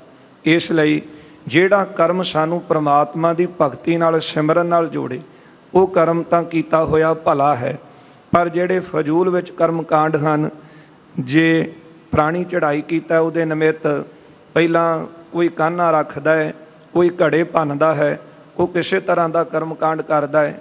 ਪਰ ਗੁਰਸਿੱਖਾਂ ਦੇ ਵਿੱਚ ਤਾਂ ਜਦੋਂ ਕੋਈ ਪ੍ਰਾਣੀ ਚੜ੍ਹਾਈ ਕਰ ਜਾਵੇ ਤੇ ਮ੍ਰਿਤਕ ਪ੍ਰਾਣੀ ਦੇ ਅੱਗੇ ਅੱਗੇ ਜਿਹੜੇ ਪ੍ਰੇਮੀ ਹਨ ਉਹ ਸ਼ਬਦ ਪੜ੍ਹਦੇ ਜਾਂਦੇ, ਫਿਰ ਜਿੱਥੇ ਸੰਸਕਾਰ ਹੁੰਦਾ ਉੱਥੇ ਵੀ ਜਪਜੀ ਸਾਹਿਬ ਦਾ ਪਾਠ ਕੀਤਾ ਜਾਂਦਾ ਹੈ। ਫਿਰ ਸੰਸਕਾਰ ਕਰਨ ਤੋਂ ਉਪਰੰਤ ਕੀਰਤਨ ਸੋਲੇ ਦੀ ਬਾਣੀ ਪੜ੍ਹੀ ਜਾਂਦੀ, ਸੰਗਤਾਂ ਸਾਰੀਆਂ ਗੁਰੂ ਘਰ ਪਹੁੰਚਦੀਆਂ ਨੇ ਤੇ ਫਿਰ ਗੁਰੂ ਘਰ ਪਹੁੰਚ ਕਰਕੇ ਅਲਾਣੀਆਂ ਦਾ ਪਾਠ ਕੀਤਾ ਜਾਂਦਾ ਹੈ। ਇਹ ਤਾਂ ਇੱਕ ਇੱਕ ਕਰਮ ਜਿਹੜਾ ਹੈ ਉਹ ਪਰਮਾਤਮਾ ਦੀ ਭਗਤੀ ਦੇ ਨਾਲ ਜੁੜਿਆ ਹੋਇਆ, ਉਹਦੇ ਸਿਮਰਨ ਨਾਲ ਜੁੜਿਆ ਹੈ। ਇਸ ਲਈ ਜਿਹੜੇ ਕਰਮ ਕਾਂਡ ਫਜ਼ੂਲ ਵਿੱਚ ਕਰਦੇ ਉਹ ਮਹਾਰਾਜ ਕਹਿੰਦੇ ਹਨ, ਜਿਹੜੇ ਕਰਮਕਾਂਡੀ ਬ੍ਰਾਹਮਣ ਨੇ ਕਿ ਇਹ ਕਰਮ ਜੀਵ ਕਰੇ ਤੇ ਤਾਂ ਉਹਦੀ ਕਲਿਆਣ ਹੁੰਦੀ, ਪਰ ਜਿਹੜੇ ਗਿਆਨੀ ਹਨ ਉਹ ਦੇਹ ਨੂੰ ਨਾਸ਼ਵੰਤ ਜਾਣ ਕੇ ਜਿੰਨੇ ਵੀ ਕਰਮ ਕਾਂਡ ਹਨ ਉਹਨਾਂ ਨੂੰ ਮਿੱਥਿਆ ਝੂਠਾ ਮੰਨਦੇ ਹਨ। ਗਿਆਨ ਬਿਨਾ ਗਤ ਪਾਏ ਨਾ ਕੋਈ। ਜਿਹੜੇ ਗਿਆਨੀ ਹਨ ਉਹ ਕਹਿੰਦੇ ਨੇ ਗਿਆਨ ਤੋਂ ਬਿਨਾਂ ਜੀਵ ਦੀ ਗਤੀ ਨਹੀਂ ਹੁੰਦੀ, ਜਿੰਨੇ ਮਰਜ਼ੀ ਕੋਈ ਕਰਮ ਕਾਂਡ ਕਰੀ ਜਾਓ। ਜੇ ਆਤਮ ਗਿਆਨੀ ਉਹ ਤਾਂ ਮੁਕਤ ਹੁੰਦਾ ਹੈ, ਕਿਉਂਕਿ ਉਹਨੇ ਇਸ ਦੇਹ ਦੇ ਪਿੰਜਰੇ ਨੂੰ ਜਿਉਂਦਿਆਂ ਜੀ ਤੋੜ ਦਿੱਤਾ, ਉਹ ਇਹਦੇ ਤੋਂ ਜਿਉਂਦਿਆਂ ਜੀ ਮੁਕਤ ਹੋ ਗਿਆ। ਤੇ ਜਿਹੜਾ ਜਿਉਂਦਿਆਂ ਜੀ ਮੁਕਤ ਹੋਇਆ ਤੇ ਉਹ ਫਿਰ ਮਰ ਕੇ ਜੂਨਾਂ ਵਿੱਚ ਨਹੀਂ ਭਟਕਦਾ, ਉਹ ਤਾਂ ਮੁਕਤ ਹੀ ਹੈ। ਭਗਤੀ ਦੇ ਵਚਨ ਪੜ੍ਹਦੇ ਹਾਂ, ਮੋਏ ਹੋਏ ਜੋ ਮੁਕਤ ਦੇਹੋਗੇ ਮੁਕਤ ਨਾ ਜਾਣੈ ਕੋਇਲਾ। ਜਿਹੜਾ ਮੁਕਤ ਹੋਣਾ ਸੀ ਉਹਨੇ ਜਿਉਂਦਿਆਂ ਜੀ ਮੁਕਤ ਹੋਇਆ, ਤੇ ਇਹ ਸਰੀਰ ਰੂਪੀ ਪਿੰਜਰੇ ਦੇ ਵਿੱਚੋਂ ਉਹ ਇਸ ਤਰ੍ਹਾਂ ਮੁਕਤ ਹੋਇਆ ਕਿ ਉਹਨੇ ਜਾਣਿਆ ਕਿ ਜਿਹੜੀ ਆਤਮਾ ਹੈ ਅਸਲ ਵਿੱਚ ਮੇਰਾ ਜਿਹੜਾ ਸਰੂਪ ਹੈ ਉਹ ਆਤਮ ਸਰੂਪ ਮੇਰਾ ਆਪਣਾ ਹੈ ਤੇ ਦੇਹ ਤਾਂ ਨਾਸ਼ਵੰਤ ਹੈ। ਫਿਰ ਦੇਹ ਦੇ ਜਨਮਿਆ, ਦੇਹ ਦੇ ਖਤਮ ਹੋਇਆ, ਦੇਹ ਦੇ ਉੱਤੇ ਦੁੱਖ ਸੁੱਖ ਆਇਆ, ਉਹ ਫਿਰ ਖੁਸ਼ ਜਾਂ ਦੁਖੀ ਨਹੀਂ ਹੁੰਦਾ, ਕਿਉਂਕਿ ਆਤਮ ਗਿਆਨੀ ਸਦਾ ਇੱਕ ਰਸ ਬਿਰਤੀ ਰੱਖਦਾ ਹੈ। ਤੇ ਇਸੇ ਤਰ੍ਹਾਂ ਜਿਹੜੇ ਆਤਮ ਗਿਆਨੀ ਹਨ ਉਹ ਕਰਮ ਸਹਿਤ ਮਿਥਿਆ ਮਾਨੈ, ਗਿਆਨ ਬਿਨਾਂ ਗਤ ਪਾਏ ਨਾ ਕੋਈ। ਤੇ ਉਹ ਜਾਣਦੇ ਹਨ ਕਿ ਜਿਹੜੇ ਗਿਆਨ ਤੋਂ ਬਿਨਾਂ ਜੀਵ ਦੀ ਕਲਿਆਣ ਨਹੀਂ ਹੁੰਦੀ। ਵੇਦ ਨੇਮ ਕਰ ਉਚਰੇ ਸੋਈ। ਹਾਂ, ਤੇ ਜੋ ਧਾਰਮਿਕ ਗ੍ਰੰਥਾਂ ਵਿੱਚ ਸਾਨੂੰ ਨੇਮ ਦਿੱਤਾ ਹੈ ਉਹ ਇਹੋ ਦਿੱਤਾ ਹੈ ਨਾ। ਭਾਵੇਂ ਦੇਖਿਆ ਜਾਵੇ ਹੋਰ ਮਤਾਂ ਦੇ ਗ੍ਰੰਥ ਨੇ, ਅਖੀਰ ਉਹ ਇਹੋ ਸਿੱਟਾ ਕੱਢਦੇ ਹਨ, ਸਿਮਰਤ ਵੇਦ ਪੁਰਾਣ ਪੁਕਾਰਨ ਪੋਥੀਆਂ, ਨਾਮ ਬਿਨਾਂ ਸਭ ਕੂੜ ਗਾਲੀ ਹੋਛੀਆਂ। ਪਰਮਾਤਮਾ ਦੇ ਨਾਮ ਤੋਂ ਬਿਨਾਂ ਬਾਕੀ ਸਾਰੇ ਕੀਤੇ ਹੋ ਕਰਮ ਕਾਂਡ ਜਿਹੜੇ ਨੇ, ਜੇ ਨਾਮ ਨਹੀਂ ਜਪਿਆ, ਭਗਤੀ ਨਹੀਂ, ਸਿਮਰਨ ਨਹੀਂ, ਤੇ ਫਿਰ ਇਹ ਕਰਮ ਕਾਂਡ ਜਿਹੜੇ ਨੇ ਫਜ਼ੂਲ ਹਨ। ਹਮ ਕਿਸ ਗ੍ਰਹਿਣ ਕਰੈ ਹਿਤ ਧਾਰ। ਸਤਿਗੁਰੂ ਜੀ ਸਾਨੂੰ ਦੱਸੋ ਅਸੀਂ ਕਿਸ ਕਰਮ ਨੂੰ ਗ੍ਰਹਿਣ ਕਰੀਏ, ਕਿਉਂਕਿ ਜਿਹੜੇ ਬ੍ਰਾਹਮਣ ਨੇ ਉਹ ਹੋਰ ਤਰ੍ਹਾਂ ਦੱਸਦੇ ਨੇ, ਤੇ ਜਿਹੜੇ ਆਤਮ ਗਿਆਨੀ ਨੇ ਉਹ ਤਨ ਨੂੰ ਝੂਠਾ ਜਾਣ ਕੇ ਸਾਰੇ ਕਰਮ ਕਾਂਡਾਂ ਨੂੰ ਝੂਠਾ ਮੰਨਦੇ ਨੇ। ਮਹਾਰਾਜ ਸਾਨੂੰ ਇਹ ਦੱਸੋ ਕਿ ਕਿਹੜਾ ਕਰਮ ਅਸੀਂ ਕਰਨਾ ਹੈ। ਸ਼੍ਰੀ ਮੁਕਤੇ ਤਬ ਕੀਨ ਉਚਾਰ। ਇਹਨਾਂ ਸਿੱਖਾਂ ਦੀ ਬੇਨਤੀ ਸੁਣ ਕੇ ਗੁਰੂ ਅਰਜਨ ਦੇਵ ਸਾਹਿਬ ਜੀ ਨੇ ਉੱਤਰ ਦਿੱਤਾ ਹੈ, ਜਿਮ ਤੋਂ ਭਾਸ਼ੀਆ ਬੀਚ ਜਹਾਜ਼। ਮਹਾਰਾਜ ਕਹਿੰਦੇ ਗੁਰ ਸਿੱਖੋ ਇਸ ਤਰ੍ਹਾਂ ਸਮਝੋ, ਬਾਣੀ ਜਿਹੜੀ ਹੈ ਨਾ ਉਹੀ ਜੀਵ ਦੀ ਕਲਿਆਣ ਕਰਨ ਵਾਲੀ ਹੈ। ਤੇ ਬਾਣੀ ਇਸ ਤਰ੍ਹਾਂ ਹੈ, ਜਿਸ ਤਰ੍ਹਾਂ ਦੋ ਭਾਸ਼ਾਵਾਂ ਨੂੰ ਜਾਣਨ ਵਾਲਾ ਬੰਦਾ ਵਿੱਚ ਖਲੋ ਜਾਂਦਾ ਹੈ। ਦੇਤ ਕਰਾਏ ਬਨਜ ਕੋ ਕਾਜ। ਫਿਰ ਕੋਈ ਵਪਾਰ ਕਰਨ ਵਾਸਤੇ ਕਿਸੇ ਹੋਰ ਲੋਕ ਵਿੱਚ ਗਿਆ ਹੋਵੇ ਨਾ, ਕਿਸੇ ਹੋਰ ਦੇਸ਼ ਵਿੱਚ ਗਿਆ ਹੋਵੇ, ਤੇ ਉੱਥੇ ਫਿਰ ਉਹ ਵਿੱਚ ਖਲੋ ਕੇ ਤੇ ਵਪਾਰੀ ਦਾ ਜਿਹੜਾ ਹੈ ਉਹ ਸੌਦਾ ਕਰਾ ਦਿੰਦਾ ਹੈ। ਉਹਨੂੰ ਕਿਹਾ ਜਾਂਦਾ ਦੋ ਭਾਸ਼ੀਆ। ਜਿਹੜਾ ਕਈ ਤਰ੍ਹਾਂ ਦੀ ਭਾਸ਼ਾ ਜਾਣੇ ਜਾਂ ਦੋਵੇਂ ਪਾਸਿਆਂ ਦਾ ਸੌਦਾ ਕਰਾਵੇ ਵਿੱਚ ਖਲੋ ਕੇ, ਉਹਨੂੰ ਦੋ ਭਾਸ਼ੀਆ ਕਹਿੰਦੇ। ਚਲੋ ਅੱਜ ਕੱਲ੍ਹ ਬਹੁਤ ਤਰੱਕੀ ਹੋਣ ਕਰਕੇ ਬੰਦਾ ਸਾਰੀਆਂ ਵਿਦਿਆਵਾਂ ਗ੍ਰਹਿਣ ਕਰਦਾ ਹੈ, ਸਾਰੀਆਂ ਵਿਦਿਆ ਪੜ੍ਹਦਾ ਹੈ। ਪਰ ਪੁਰਾਣੇ ਸਮੇਂ ਦੇ ਵਿੱਚ ਜਦੋਂ ਕਿਸੇ ਨੇ ਵਪਾਰ ਕਰਨ ਵਾਸਤੇ ਕਿਸੇ ਦੂਸਰੇ ਇਲਾਕੇ ਵਿੱਚ ਜਾਣਾ, ਵਿਦਵਾਨ ਤਾਂ ਇਹ ਵੀ ਕਹਿੰਦੇ ਨੇ ਕਿ ਜਦੋਂ ਇੱਕ ਇਲਾਕੇ 'ਚੋਂ ਦੂਜੇ ਇਲਾਕੇ ਜਾਈਏ ਤਾਂ ਭਾਸ਼ਾ ਦੇ ਵਿੱਚ ਫਰਕ ਪੈ ਜਾਂਦਾ ਹੈ, ਬੋਲੀ ਵਿੱਚ ਫਰਕ ਪੈ ਜਾਂਦਾ ਹੈ, ਸ਼ਬਦਾਂ ਵਿੱਚ ਫਰਕ ਪੈ ਜਾਂਦਾ ਹੈ। ਪਰ ਜਦੋਂ ਇੱਕ ਦੇਸ਼ ਤੋਂ ਦੂਜੇ ਦੇਸ਼ 'ਚ ਵਪਾਰ ਕਰਨ ਜਾਣਾ ਹੋਵੇ ਤੇ ਫਿਰ ਉੱਥੇ ਲੋੜ ਪੈਂਦੀ ਸੀ ਜਿਹੜਾ ਦੋਵੇਂ ਭਾਸ਼ਾਵਾਂ ਨੂੰ ਜਾਣਦਾ ਹੋਵੇ। ਜਿਹੜਾ ਬੰਦਾ ਸਮਾਨ ਲੈ ਕੇ ਆਇਆ ਉਹਦੀ ਭਾਸ਼ਾ ਨੂੰ ਵੀ, ਤੇ ਜਿਹੜਾ ਅੱਗੇ ਲੈਣ ਵਾਲਾ ਹੈ ਉਹ ਦੋਨਾਂ ਦੀਆਂ ਭਾਸ਼ਾਵਾਂ ਜਾਣਦਾ ਹੈ, ਤੇ ਵਿੱਚ ਖਲੋ ਕੇ ਵਪਾਰ ਕਰਾ ਦਿੰਦਾ ਹੈ, ਸੌਦਾ ਕਰਾ ਦਿੰਦਾ ਹੈ ਵਸਤੂ ਦਾ। ਤਿਮ ਸਤ ਨਾਮ ਮਹਾ ਅਬਰਾਮ। ਇਸ ਤਰ੍ਹਾਂ ਗੁਰਦੇਵ ਕਹਿੰਦੇ ਨੇ ਜਿਹੜਾ ਪ੍ਰਮਾਤਮਾ ਦਾ ਨਾਮ ਹੈ ਨਾ, ਇਹ ਮਹਾ ਅਬਰਾਮ ਬੜਾ ਸੁੰਦਰ ਹੈ। ਦੋਨੋਂ ਕੋ ਗਤ ਦੇ ਸੁਖ ਧਾਮ। ਦੋਨਾਂ ਦੀ ਕਲਿਆਣ ਕਰਦਾ ਹੈ ਤੇ ਦੋਨਾਂ ਨੂੰ ਸੁਖ ਦਿੰਦਾ ਹੈ। ਉਹ ਦੋਨੋਂ ਕੌਣ ਹਨ? ਅੱਗੇ ਸਤਿਗੁਰੂ ਬਖਸ਼ਿਸ਼ ਕਰਦੇ ਨੇ। ਗਿਆਨੀ ਕੇ ਨਿਤ ਹੋਏ ਸਹਾਏ। ਸਭ ਤੋਂ ਪਹਿਲਾਂ ਜਿਹੜਾ ਗਿਆਨੀ ਹੈ, ਆਤਮ ਗਿਆਨੀ ਹੈ, ਉਸ ਦਾ ਨਾਮ ਸਹਾਈ ਹੁੰਦਾ ਹੈ। ਦ੍ਰਿੜ ਰਾਖਤ ਹੈ ਗਿਆਨ ਬਨਾਏ। ਤੇ ਜਿਹੜਾ ਪ੍ਰਮਾਤਮਾ ਦਾ ਨਾਮ ਹੈ ਨਾ, ਉਹਦੇ ਹਿਰਦੇ ਵਿੱਚ ਆਤਮ ਗਿਆਨ ਨੂੰ, ਬ੍ਰਹਮ ਗਿਆਨ ਨੂੰ ਦ੍ਰਿੜ ਕਰਕੇ, ਪੱਕਾ ਕਰਕੇ ਰੱਖਦਾ।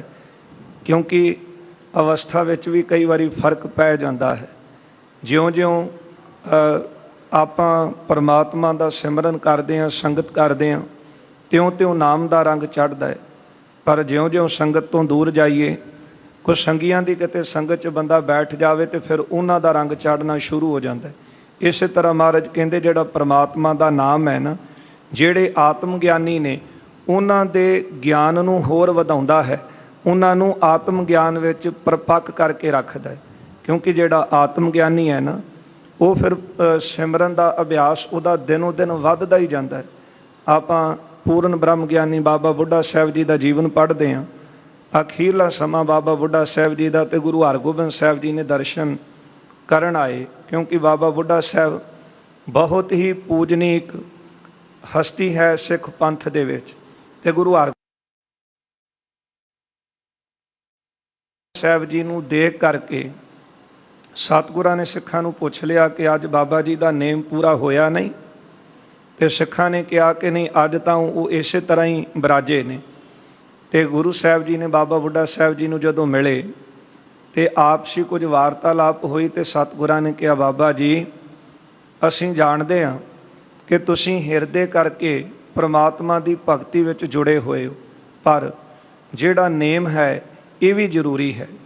ਇਸ ਕਰਕੇ ਕਿਉਂਕਿ ਜਿਹੜੇ ਗੁਰਸਿੱਖ ਹਨ ਉਹਨਾਂ ਨੇ ਤੁਹਾਡੇ ਨੇਮ ਨੂੰ ਦੇਖ ਕਰਕੇ ਆਪਣਾ ਨੇਮ ਬਣਾਉਣਾ ਹੈ, ਇਸ ਲਈ ਨੇਮ ਵੀ ਰੋਜ਼ਾਨਾ ਦਾ ਜ਼ਰੂਰੀ ਹੈ। ਜੇ ਬਾਬਾ ਫਰੀਦ ਸਾਹਿਬ ਅਖੀਰਲੇ ਸਮੇਂ ਡਿੱਗ ਪੈਂਦੇ ਹਨ, ਨਮਾਜ਼ ਪੜ੍ਹ ਰਹੇ ਸੀ, ਪਰ ਜਦੋਂ ਹੋਸ਼ ਵਿੱਚ ਆਏ ਤੇ ਉੱਠਦੇ ਸਾਰ ਇਹੋ ਹੀ ਪੁੱਛਦੇ ਨੇ ਕਿ ਮੇਰੀ ਨਮਾਜ਼ ਪੂਰੀ ਹੋ ਗਈ ਕਿ ਨਹੀਂ। ਤੇ ਜਿਹੜੇ ਕੋਲ ਖਲੋਤੇ ਸਨ ਸੇਵਕ, ਉਹ ਕਹਿਣ ਲੱਗੇ ਬਾਬਾ ਫਰੀਦ ਸਾਹਿਬ ਜੀ ਨੂੰ, ਕਹਿਣ ਲੱਗੇ ਬਾਬਾ ਜੀ ਅੱਜ ਵੀ ਤੁਸੀਂ ਆਪਣੇ ਧਿਆਨ ਵਿੱਚ ਇਹ ਰੱਖ ਰਹੇ ਹੋ ਨਮਾਜ਼ ਪੂਰੀ ਹੋਈ ਕਿ ਨਹੀਂ। ਜਿਸ ਤਰ੍ਹਾਂ ਦੀ ਤੁਹਾਡੀ ਹਾਲਤ ਹੈ ਤੁਸੀਂ ਕੁਝ ਸਮਾਂ ਆਰਾਮ ਕਰ ਲਓ, ਕਿਉਂਕਿ ਨਮਾਜ਼ ਤਾਂ ਤੁਸੀਂ ਰੋਜ਼ ਹੀ ਪੜ੍ਹਦੇ ਹੋ। ਬਾਬਾ ਫਰੀਦ ਸਾਹਿਬ ਨੇ ਕਿਹਾ ਕਿ ਤੈਨੂੰ ਕੀ ਪਤਾ ਮੇਰੀ ਅਵਸਥਾ ਬਾਰੇ। ਕਿਉਂਕਿ ਜਿਹੜਾ ਆਤਮ ਗਿਆਨੀ ਹੁੰਦਾ ਹੈ ਉਹ ਕਦੇ ਆਪਣੇ ਨੇਮ ਦੇ ਵਿੱਚ ਕੋਈ ਵਿਘਨ ਜਿਹੜਾ ਹੈ ਉਹ ਨਹੀਂ ਪੈਣ ਦਿੰਦਾ। ਇਹੋ ਹੀ ਬੇਨਤੀਆਂ ਕਰਦਾ ਹੈ ਕਿ ਮੇਰੇ ਨੇਮ ਦੇ ਵਿੱਚ ਵਿਘਨ ਨਾ ਪਵੇ। ਜਿਉਂ-ਜਿਉਂ ਅਭਿਆਸ ਕਰੇਗਾ ਤਿਉਂ-ਤਿਉਂ ਉਹਦਾ ਜਿਹੜਾ ਰੰਗ ਹੈ ਨਾਮ ਦਾ ਉਹਨੂੰ ਹੋਰ ਚੜ੍ਹਦਾ ਹੈ। ਅਸੀਂ ਤਾਂ ਕਈ ਵਾਰੀ ਕਿਤੇ ਕੋਈ ਰੁਝੇਵਾਂ ਬਣ ਜਾਵੇ ਤੇ ਕਹਿੰਦੇ ਆ ਕਿ ਨਿਤਨੇਮ ਵੀ ਫੇਰ ਕਰ ਲਵਾਂਗੇ, ਜਪਜੀ ਸਾਹਿਬ ਵੀ ਨਹੀਂ ਪੜ੍ਹਿਆ ਚਲੋ ਫੇਰ ਪੜ੍ਹ ਲਾਂਗੇ। ਪਰ ਜਿਹੜਾ ਆਤਮ ਗਿਆਨੀ ਹੈ ਉਹ ਨਾਮ ਦਾ ਬਾਰ-ਬਾਰ ਅਭਿਆਸ ਕਰਦਾ ਹੈ, ਜਿਹਦੇ ਨਾਲ ਉਹਦਾ ਅੰਦਰਲਾ ਜਿਹੜਾ ਵਿਸ਼ਵਾਸ ਹੈ, ਉਹਦੀ ਪਰਪੱਕਤਾ ਜਿਹੜੀ ਉਹ ਹੋਰ ਵੱਧਦੀ ਹੈ। ਅਹੰ ਬ੍ਰਹਮ ਇਹ ਬ੍ਰਿਤ ਸਦੀਵਾ। ਤੇ ਉਹ ਸਦਾ ਇਹ ਜਾਣਦਾ ਹੈ ਕਿ ਆਪਣੀ ਬਿਰਤੀ ਸਦਾ ਇਹ ਰੱਖਦਾ ਹੈ ਕਿ ਅਹੰ ਬ੍ਰਹਮ ਵਾਲੀ। ਕਿਉਂਕਿ ਆਤਮ ਗਿਆਨੀ, ਉਹਨੂੰ ਆਤਮਾ ਦਾ ਗਿਆਨ ਹੈ ਤੇ ਆਤਮਾ ਕੀ ਹੈ? ਪ੍ਰਮਾਤਮਾ ਦੀ ਅੰਸ਼ ਹੈ। ਇਸ ਕਰਕੇ ਜਿਹੜਾ ਆਤਮ ਗਿਆਨੀ ਹੈ ਉਹ ਇਹ ਸਦਾ ਜਾਣਦਾ ਹੈ ਕਿ ਅਹੰ ਬ੍ਰਹਮ, ਕਿ ਜਿਹੜੀ ਆਤਮਾ ਪ੍ਰਮਾਤਮਾ ਦੀ ਅੰਸ਼ ਹੈ। ਇਸ ਲਈ ਉਹ ਆਪਣਾ ਚਿੰਤਨ ਕਰਦਾ ਹੈ, ਹਿਰਦੇ ਘਰ ਦੇ ਵਿੱਚ ਆਪਣੀ ਸੁਰਤ ਨੂੰ ਟਿਕਾ ਕੇ, ਬਾਹਰ ਮੁਖੀ ਹੋ ਕਰਕੇ ਭਟਕਦਾ ਨਹੀਂ ਕਿ ਕਿਤੇ ਮੈਨੂੰ ਫਲਾਣੀ ਥਾਂ ਤੇ ਚਲਾ ਜਾਵਾਂ ਉੱਥੋਂ ਪ੍ਰਾਪਤੀ ਹੋਵੇਗੀ। ਨਹੀਂ, ਗੁਰੂ ਸਾਹਿਬ ਜੀ ਦਾ ਬਚਨ ਆਪਾਂ ਰੋਜ਼ ਪੜ੍ਹਦੇ ਹਾਂ। ਮਹਾਰਾਜ ਜੀ ਦਾ ਬਚਨ ਹੈ, ਹਿਰਦਾ ਨਾਮ ਵਸਾਏ ਹੋ, ਘਰ ਬੈਠੇ ਗੁਰੂ ਤੇ ਆਏ ਹੋ। ਘਰ ਬੈਠੇ ਤੋਂ ਭਾਵ ਹੈ ਹਿਰਦੇ ਘਰ ਵਿੱਚ ਸੁਰਤ ਨੂੰ ਟਿਕਾ ਕਰਕੇ ਪ੍ਰਮਾਤਮਾ ਦੀ ਅਰਾਧਨਾ ਕਰਨੀ। ਇਸ ਲਈ ਉਹ ਇਹ ਬਿਰਤੀ ਆਪਣੀ ਰੱਖਦਾ ਹੈ ਕਿ ਅਹੰ ਬ੍ਰਹਮ, ਕਿ ਜਿਹੜੀ ਆਤਮਾ ਹੈ ਉਹ ਪ੍ਰਮਾਤਮਾ ਦੀ ਅੰਸ਼ ਹੈ ਤੇ ਇਹੋ ਹੀ ਆਤਮਾ ਸਾਰਿਆਂ ਦੇ ਅੰਦਰ ਹੈ। ਬਿਸਰ ਨਾ ਦੇਤ ਪਰਪੱਕੈ ਥੀਵਾ। ਫਿਰ ਇਸ ਅਭਿਆਸ ਨੂੰ ਕਦੇ ਉਹ ਵਿਸਾਰਦਾ ਨਹੀਂ। ਕੌਣ? ਜਿਹੜਾ ਆਤਮ ਗਿਆਨੀ। ਇਹ ਜਿਹੜੀ ਬਾਣੀ ਹੈ ਗੁਰੂ ਸਾਹਿਬ ਕਹਿੰਦੇ ਜਦੋਂ ਗਿਆਨਵਾਨ ਪੜ੍ਹਦਾ ਹੈ ਉਹ ਇਸ ਕਰਕੇ ਪੜ੍ਹਦਾ ਹੈ ਕਿ ਮੇਰੇ ਅਭਿਆਸ ਦੇ ਵਿੱਚ ਕਦੇ ਢਿਲਾਈ ਨਾ ਆਏ, ਤੇ ਉਹ ਬਾਰ-ਬਾਰ ਅਭਿਆਸ ਕਰਦਾ ਹੈ ਤੇ ਇਸ ਵਿੱਚ ਪਰਪੱਕਤਾ ਰੱਖਦਾ ਹੈ, ਕਦੇ ਆਪਣੀ ਬਿਰਤੀ ਤੋਂ ਇਹ ਭੁਲਾਉਂਦਾ ਨਹੀਂ ਕਿ ਇਹ ਆਤਮਾ ਪਰਮਾਤਮਾ ਦੀ ਅੰਸ਼ ਹੈ, ਸਰੀਰ ਨਾਸ਼ਵੰਤ ਹੈ, ਤੇ ਜਿੰਨੀ ਵੀ ਬੰਦਾ ਈਰਖਾ ਕਰਦਾ ਉਹ ਸਰੀਰਾਂ ਕਰਕੇ ਈਰਖਾ ਬਣੀ ਹੈ, ਜਿੰਨੇ ਵਕਾਰ ਬਣੇ ਨੇ ਉਹ ਸਰੀਰਾਂ ਕਰਕੇ ਬਣੇ ਨੇ। ਪਰ ਜਦੋਂ ਇਹ ਗਿਆਨ ਪ੍ਰਪੱਕ ਹੋ ਗਿਆ ਕਿ ਅਸਲ ਵਿੱਚ ਇਹ ਸਰੂਪ ਆਤਮ ਸਰੂਪ ਹੈ ਜੀਵ ਦਾ, ਤੇ ਇਹ ਪ੍ਰਮਾਤਮਾ ਦੀ ਅੰਸ਼ ਹੈ, ਤੇ ਇਹੋ ਹੀ ਆਤਮਾ ਸਾਰਿਆਂ ਵਿੱਚ ਹੈ। ਜਦੋਂ ਇਹ ਸਰੀਰ ਰੂਪੀ ਪਿੰਜਰਾ ਖਤਮ ਹੁੰਦਾ ਹੈ ਤੇ ਇਹਦੇ ਵਿੱਚੋਂ ਜਿਹੜੀ ਆਤਮਾ ਹੈ ਉਹ ਕਦੇ ਮਰਦੀ ਨਹੀਂ। ਇਸ ਅਭਿਆਸ ਨੂੰ ਉਹ ਪ੍ਰਪੱਕ ਕਰਕੇ ਰੱਖਦਾ ਹੈ। ਕਰਮ ਕਾਂਡੀ ਕੋ ਕਰ ਨਿਸ਼ਕਾਮ। ਤੇ ਮਹਾਰਾਜ ਕਹਿੰਦੇ ਫਿਰ ਬਾਣੀ ਦੂਸਰੇ ਦਾ ਵੀ ਉਧਾਰ ਕਰਦੀ। ਜੇ ਕਿਤੇ ਕੋਈ ਕਰਮ ਕਾਂਡੀ ਬਾਣੀ ਪੜ੍ਹੇ ਤੇ ਉਹ ਫਿਰ ਨਿਸ਼ਕਾਮ ਹੋ ਜਾਂਦਾ ਹੈ। ਅੰਤਹਿ ਕਰਨ ਬਿਮਲ ਅਬਿਰਾਮ। ਤੇ ਉਸ ਦਾ ਜਿਹੜਾ ਅੰਤਸ਼ਕਰਨ ਹਿਰਦਾ ਹੈ ਇਹ ਸ਼ੁੱਧ ਹੋ ਜਾਂਦਾ ਹੈ। ਬਹੁਰ ਗਿਆਨ ਕੀ ਪ੍ਰਾਪਤ ਕਰੈ। ਫਿਰ ਉਸ ਨੂੰ ਵੀ ਗਿਆਨ ਦੀ ਪ੍ਰਾਪਤੀ ਹੁੰਦੀ ਹੈ। ਪਹਿਲਾਂ ਤੇ ਮਹਾਰਾਜ ਨੇ ਦੱਸਿਆ ਕਿ ਆਤਮ ਗਿਆਨੀ ਵੀ ਸਦਾ ਬਾਣੀ ਦਾ ਅਭਿਆਸ ਕਰਦਾ ਹੈ, ਉਹਦੇ ਅੰਦਰ ਬਖਸ਼ਿਸ਼ਾਂ ਵਰਤਦੀਆਂ ਨੇ। ਪਰ ਜੇ ਕੋਈ ਕਰਮਕਾਂਡੀ ਬਾਣੀ ਦਾ ਆਸਰਾ ਲਏ ਤੇ ਮਹਾਰਾਜ ਕਹਿੰਦੇ ਉਹਨੂੰ ਵੀ ਫਿਰ ਬ੍ਰਹਮ ਗਿਆਨ ਦੀ ਪ੍ਰਾਪਤੀ ਹੋ ਜਾਂਦੀ ਹੈ ਬਾਣੀ ਦੇ ਨਾਲ। ਸ਼ਕਤ ਵਿਸਾਲ ਨਾਮ ਪ੍ਰਭ ਧਰੈ। ਇਸ ਲਈ ਪ੍ਰਮਾਤਮਾ ਦੇ ਨਾਮ ਦੇ ਵਿੱਚ ਬਹੁਤ ਤਾਕਤ ਹੈ, ਵੱਡੀ ਸ਼ਕਤੀ ਹੈ। ਤਾਂ ਤੇ ਤੁਮ ਹੋ ਵਾਹਿਗੁਰੂ ਨਾਮ। ਸਤਿਗੁਰੂ ਜੀ ਕਹਿੰਦੇ ਆਖੋ ਪਿਆਰ ਨਾਲ ਸਤਨਾਮ ਸ਼੍ਰੀ ਵਾਹਿਗੁਰੂ। ਮਹਾਰਾਜ ਕਹਿੰਦੇ ਇਸ ਲਈ ਗੁਰੂ ਨਾਨਕ ਸਾਹਿਬ ਜੀ ਨੇ ਸਾਨੂੰ ਵਾਹਿਗੁਰੂ ਨਾਮ ਦਿੱਤਾ ਹੈ। ਸਿਮਰਨ ਕਰੋ ਲਹੋ ਸੁਖ ਧਾਮ। ਗੁਰ ਸਿੱਖੋ ਤੁਸੀਂ ਵੀ ਵਾਹਿਗੁਰੂ ਨਾਮ ਦਾ ਅਭਿਆਸ ਕਰੋ ਤੇ ਸੁੱਖਾਂ ਦੇ ਘਰ ਦੀ ਪ੍ਰਾਪਤੀ ਤੁਹਾਨੂੰ ਹੋਵੇਗੀ। ਇਹ ਘਰ ਹਿਰਦਾ ਘਰ ਵੀ ਸੁਖੀ ਹੋਵੇਗਾ, ਤੇ ਜਿੱਥੇ ਨਾਮ ਜਪਿਆ ਜਾਂਦਾ ਹੈ ਉਹ ਪ੍ਰਤੱਖ ਘਰ ਵੀ ਖੁਸ਼ਹਾਲ ਹੋ ਜਾਂਦਾ ਹੈ। ਜਿੱਥੇ ਨਾਮ ਜਪੀਐ ਪ੍ਰਭ ਪਿਆਰੇ ਸੇ ਅਸਥਲ ਸੋਇਨ ਚੌਬਾਰੇ। ਜਿੱਥੇ ਨਾਮ ਨਾ ਜਪੀਐ ਮੇਰੇ ਗੋਇੰਦਾ ਸਹੀ ਨਗਰ ਉਜਾੜੀ ਜੀ। ਇਸ ਲਈ ਜਿਹੜਾ ਹਿਰਦਾ ਨਾਮ ਜਪਦਾ ਹੈ ਉਹ ਹਿਰਦਾ ਘਰ ਸਦਾ ਸੁਖੀ ਰਹਿੰਦਾ ਹੈ, ਤੇ ਪ੍ਰਤੱਖ ਘਰ ਦੇ ਵਿੱਚ ਵੀ ਬਖਸ਼ਿਸ਼ਾਂ ਵਰਤਦੀਆਂ ਹਨ। ਸੁਨ ਤਿਨ ਗੁਰ ਤੇ ਨਾਮ ਸੰਭਾਰਾ। ਇਹਨਾਂ ਗੁਰ ਸਿੱਖਾਂ ਨੇ ਉਪਦੇਸ਼ ਲਿਆ ਹੈ ਨਾ ਗੁਰੂ ਅਰਜਨ ਦੇਵ ਸਾਹਿਬ ਜੀ ਕੋਲੋਂ, ਤੇ ਫਿਰ ਉਪਦੇਸ਼ ਲੈ ਕੇ ਨਾ ਗੁਰਸਿੱਖ ਉਹਦੀ ਕਮਾਈ ਕਰਦੇ ਹਨ। ਮਹਾਰਾਜ ਦੇ ਦਰ ਤੇ ਆ ਕੇ ਕਿਹਾ ਸਤਿਗੁਰੂ ਸਾਨੂੰ ਦੱਸੋ, ਦੂਰੋਂ ਚੱਲ ਕੇ ਆਏ ਆ, ਤੇ ਜਿਹੜਾ ਕਰਮਕਾਂਡੀ ਹੈ ਉਹ ਆਪਣੀ ਰੀਤ ਦੱਸਦਾ ਹੈ, ਤੇ ਜਿਹੜੇ ਗਿਆਨਵਾਨ ਹਨ ਉਹ ਇਸ ਤਰ੍ਹਾਂ ਦੱਸਦੇ ਨੇ। ਤੇ ਗੁਰੂ ਅਰਜਨ ਦੇਵ ਸਾਹਿਬ ਸੱਚੇ ਪਾਤਸ਼ਾਹ ਜੀ ਨੇ ਦੱਸ ਦਿੱਤਾ। ਮਹਾਰਾਜ ਕਹਿੰਦੇ ਜਿਹੜਾ ਨਾਮ ਹੈ ਨਾ ਉਹ ਇਸ ਤਰ੍ਹਾਂ ਦੁਭਾਸ਼ੀਆ ਵਿੱਚ ਪੈਕ ਕਰਕੇ ਸੌਦਾ ਕਰਾ ਦਿੰਦਾ ਹੈ, ਸਿਰੇ ਚੜਾ ਦਿੰਦਾ ਹੈ। ਇਸੇ ਤਰ੍ਹਾਂ ਨਾਮ ਇਹ ਇੱਕ ਲੋਕ ਤੇ ਦੂਜਾ ਹੈ ਪਰਲੋਕ। ਹੁਣ ਉੱਥੇ ਕਿਹੜੀ ਭਾਸ਼ਾ ਚੱਲੇਗੀ? ਕਿਉਂਕਿ ਇੱਥੇ ਤਾਂ ਆਪਾਂ ਕਹਿ ਰਹੇ ਹਾਂ ਸਾਡਾ ਇਲਾਕਾ ਇਹ ਹੈ, ਦੂਜੇ ਇਲਾਕੇ ਚਲੇ ਜਾਈਏ ਉਹਨਾਂ ਦੀ ਭਾਸ਼ਾ ਹੋਰ, ਤੀਜੇ 'ਚ ਹੋਰ। ਪਰ ਪਰਲੋਕ ਵਿੱਚ ਕਿਹੜੀ ਬੋਲੀ ਚੱਲਦੀ ਹੈ? ਕਿਉਂਕਿ ਉੱਥੇ ਤਾਂ ਇਹ ਸਰੀਰ ਜਾਂਦਾ ਹੀ ਨਹੀਂ, ਤੇ ਜਿੰਨੀ ਵੀ ਆਪਾਂ ਗੱਲਬਾਤ ਕਰਦੇ ਹਾਂ ਉਹ ਜ਼ੁਬਾਨ ਦੇ ਨਾਲ ਰਸਨਾ ਦੇ ਨਾਲ ਕਰਦੇ।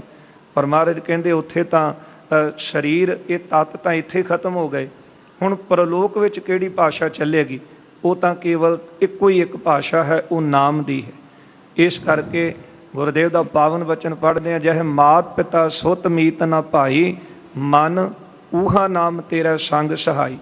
ਜਹ ਪੈਡੈ ਮਹਾ ਅੰਧ ਗੁਬਾਰਾ, ਹਰ ਕਾ ਨਾਮ ਸੰਗ ਉਜਿਆਰਾ। ਜਹਾਂ ਪੰਥ ਤੇਰਾ ਕੋ ਨਾ ਸਜਾਨੂ।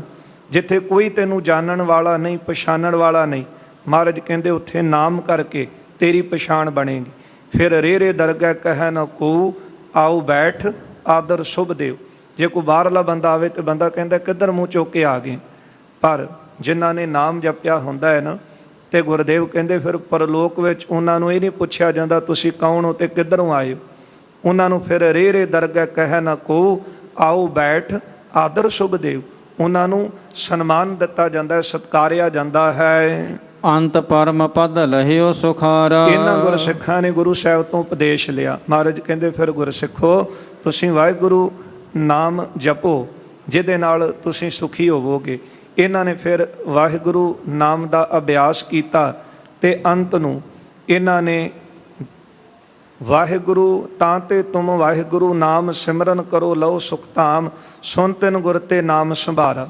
ਗੁਰੂ ਸਾਹਿਬ ਜੀ ਪਾਸੋਂ ਸੁਣ ਕੇ ਨਾਮ ਜਪਦੇ ਹਨ, ਅੰਤ ਪਰਮ ਪਦ ਲਹਿਓ ਸੁਖਾਲਾ। ਸੁਖਾਲਾ ਹੀ ਇਹਨਾਂ ਨੇ ਅੰਤ ਨੂੰ ਜਿਹੜਾ ਹੈ ਇਹਨਾਂ ਦੀ ਕਲਿਆਣ ਹੋਈ ਹੈ। ਇੱਕ ਗੜੀਅਲ ਅਰ ਮਥੁਰਾ ਦਾਸ। ਹਾਂ, ਇਹ ਸਿੱਖਾਂ ਦੇ ਨਾਮ ਨੇ ਭਾਈ ਗੜੀਅਲ ਜੀ ਅਤੇ ਭਾਈ ਮਥੁਰਾ ਦਾਸ।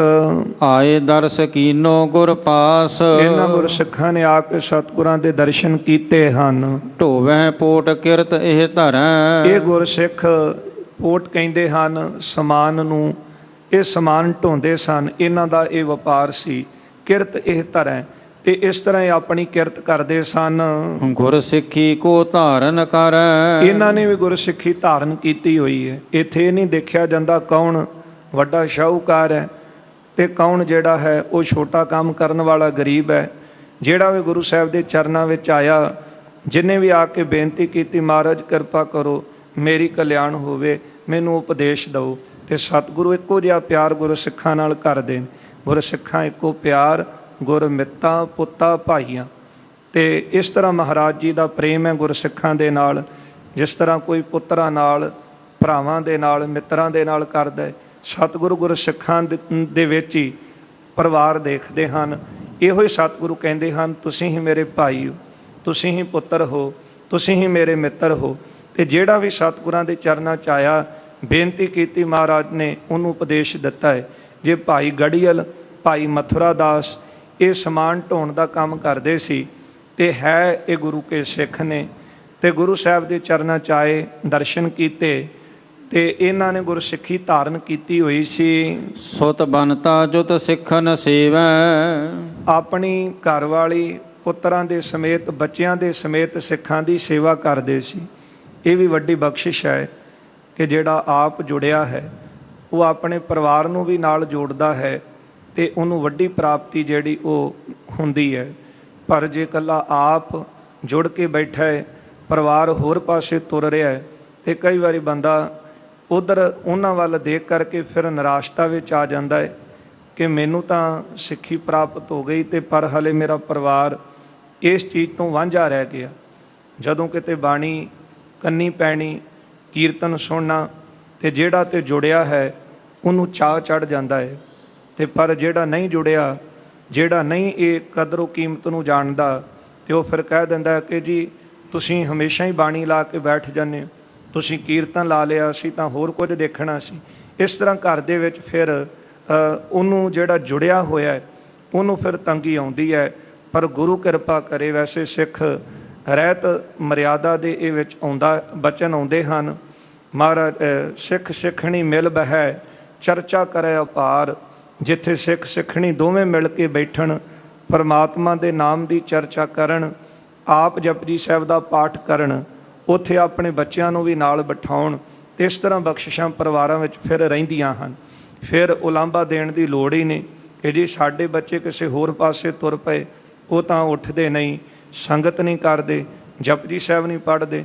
ਜੇ ਆਪ ਪਹਿਲਾਂ ਘੜਿਆ ਹੋਵੇ, ਪਰ ਇਹ ਚੀਜ਼ ਨੂੰ ਘੜਨ ਵਾਸਤੇ ਪਹਿਲਾਂ ਧਿਆਨ ਰੱਖਦੀਆਂ ਕਮਾਈ ਵਾਲੀਆਂ ਮਾਤਾਵਾਂ, ਕਿਉਂਕਿ ਸਭ ਤੋਂ ਪਹਿਲਾਂ ਜੇ ਅਸਰ ਕਬੂਲਦਾ ਹੈ ਤੇ ਬੱਚਾ ਮਾਂ ਦਾ ਕਬੂਲਦਾ ਹੈ।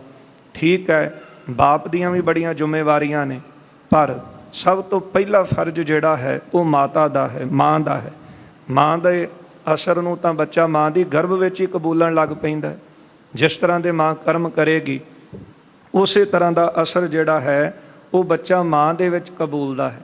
ਫਿਰ ਜਨਮ ਤੋਂ ਬਾਅਦਲੇ ਸੰਸਕਾਰ ਤਾਂ ਵੱਖਰੇ ਨੇ, ਪਰ ਉਹ ਤਾਂ ਪਹਿਲੇ ਹੀ ਸੰਸਕਾਰ ਲੈ ਕੇ ਆਇਆ ਮਾਤਾ ਦੀ ਗਰਭ ਵਿੱਚੋਂ।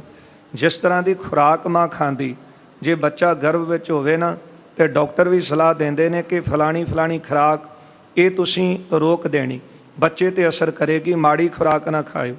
ਜੇ ਖਾਧੀ ਖੁਰਾਕ ਬੱਚੇ 'ਤੇ ਅਸਰ ਕਰਦੀ ਹੈ ਨਾ, ਤੇ ਫਿਰ ਦਾਨੇ ਕਹਿੰਦੇ ਨੇ ਉਹ ਜੋ ਕਰਮ ਕਰਦੀ ਹੈ, ਮਾਂ ਦੇ ਥਾਟ ਖਿਆਲ, ਉਹ ਵੀ ਬੱਚੇ ਦੇ ਉੱਤੇ ਜ਼ਰੂਰ ਅਸਰ ਕਰਦੇ ਨੇ, ਪ੍ਰਭਾਵ ਪਾਉਂਦੇ।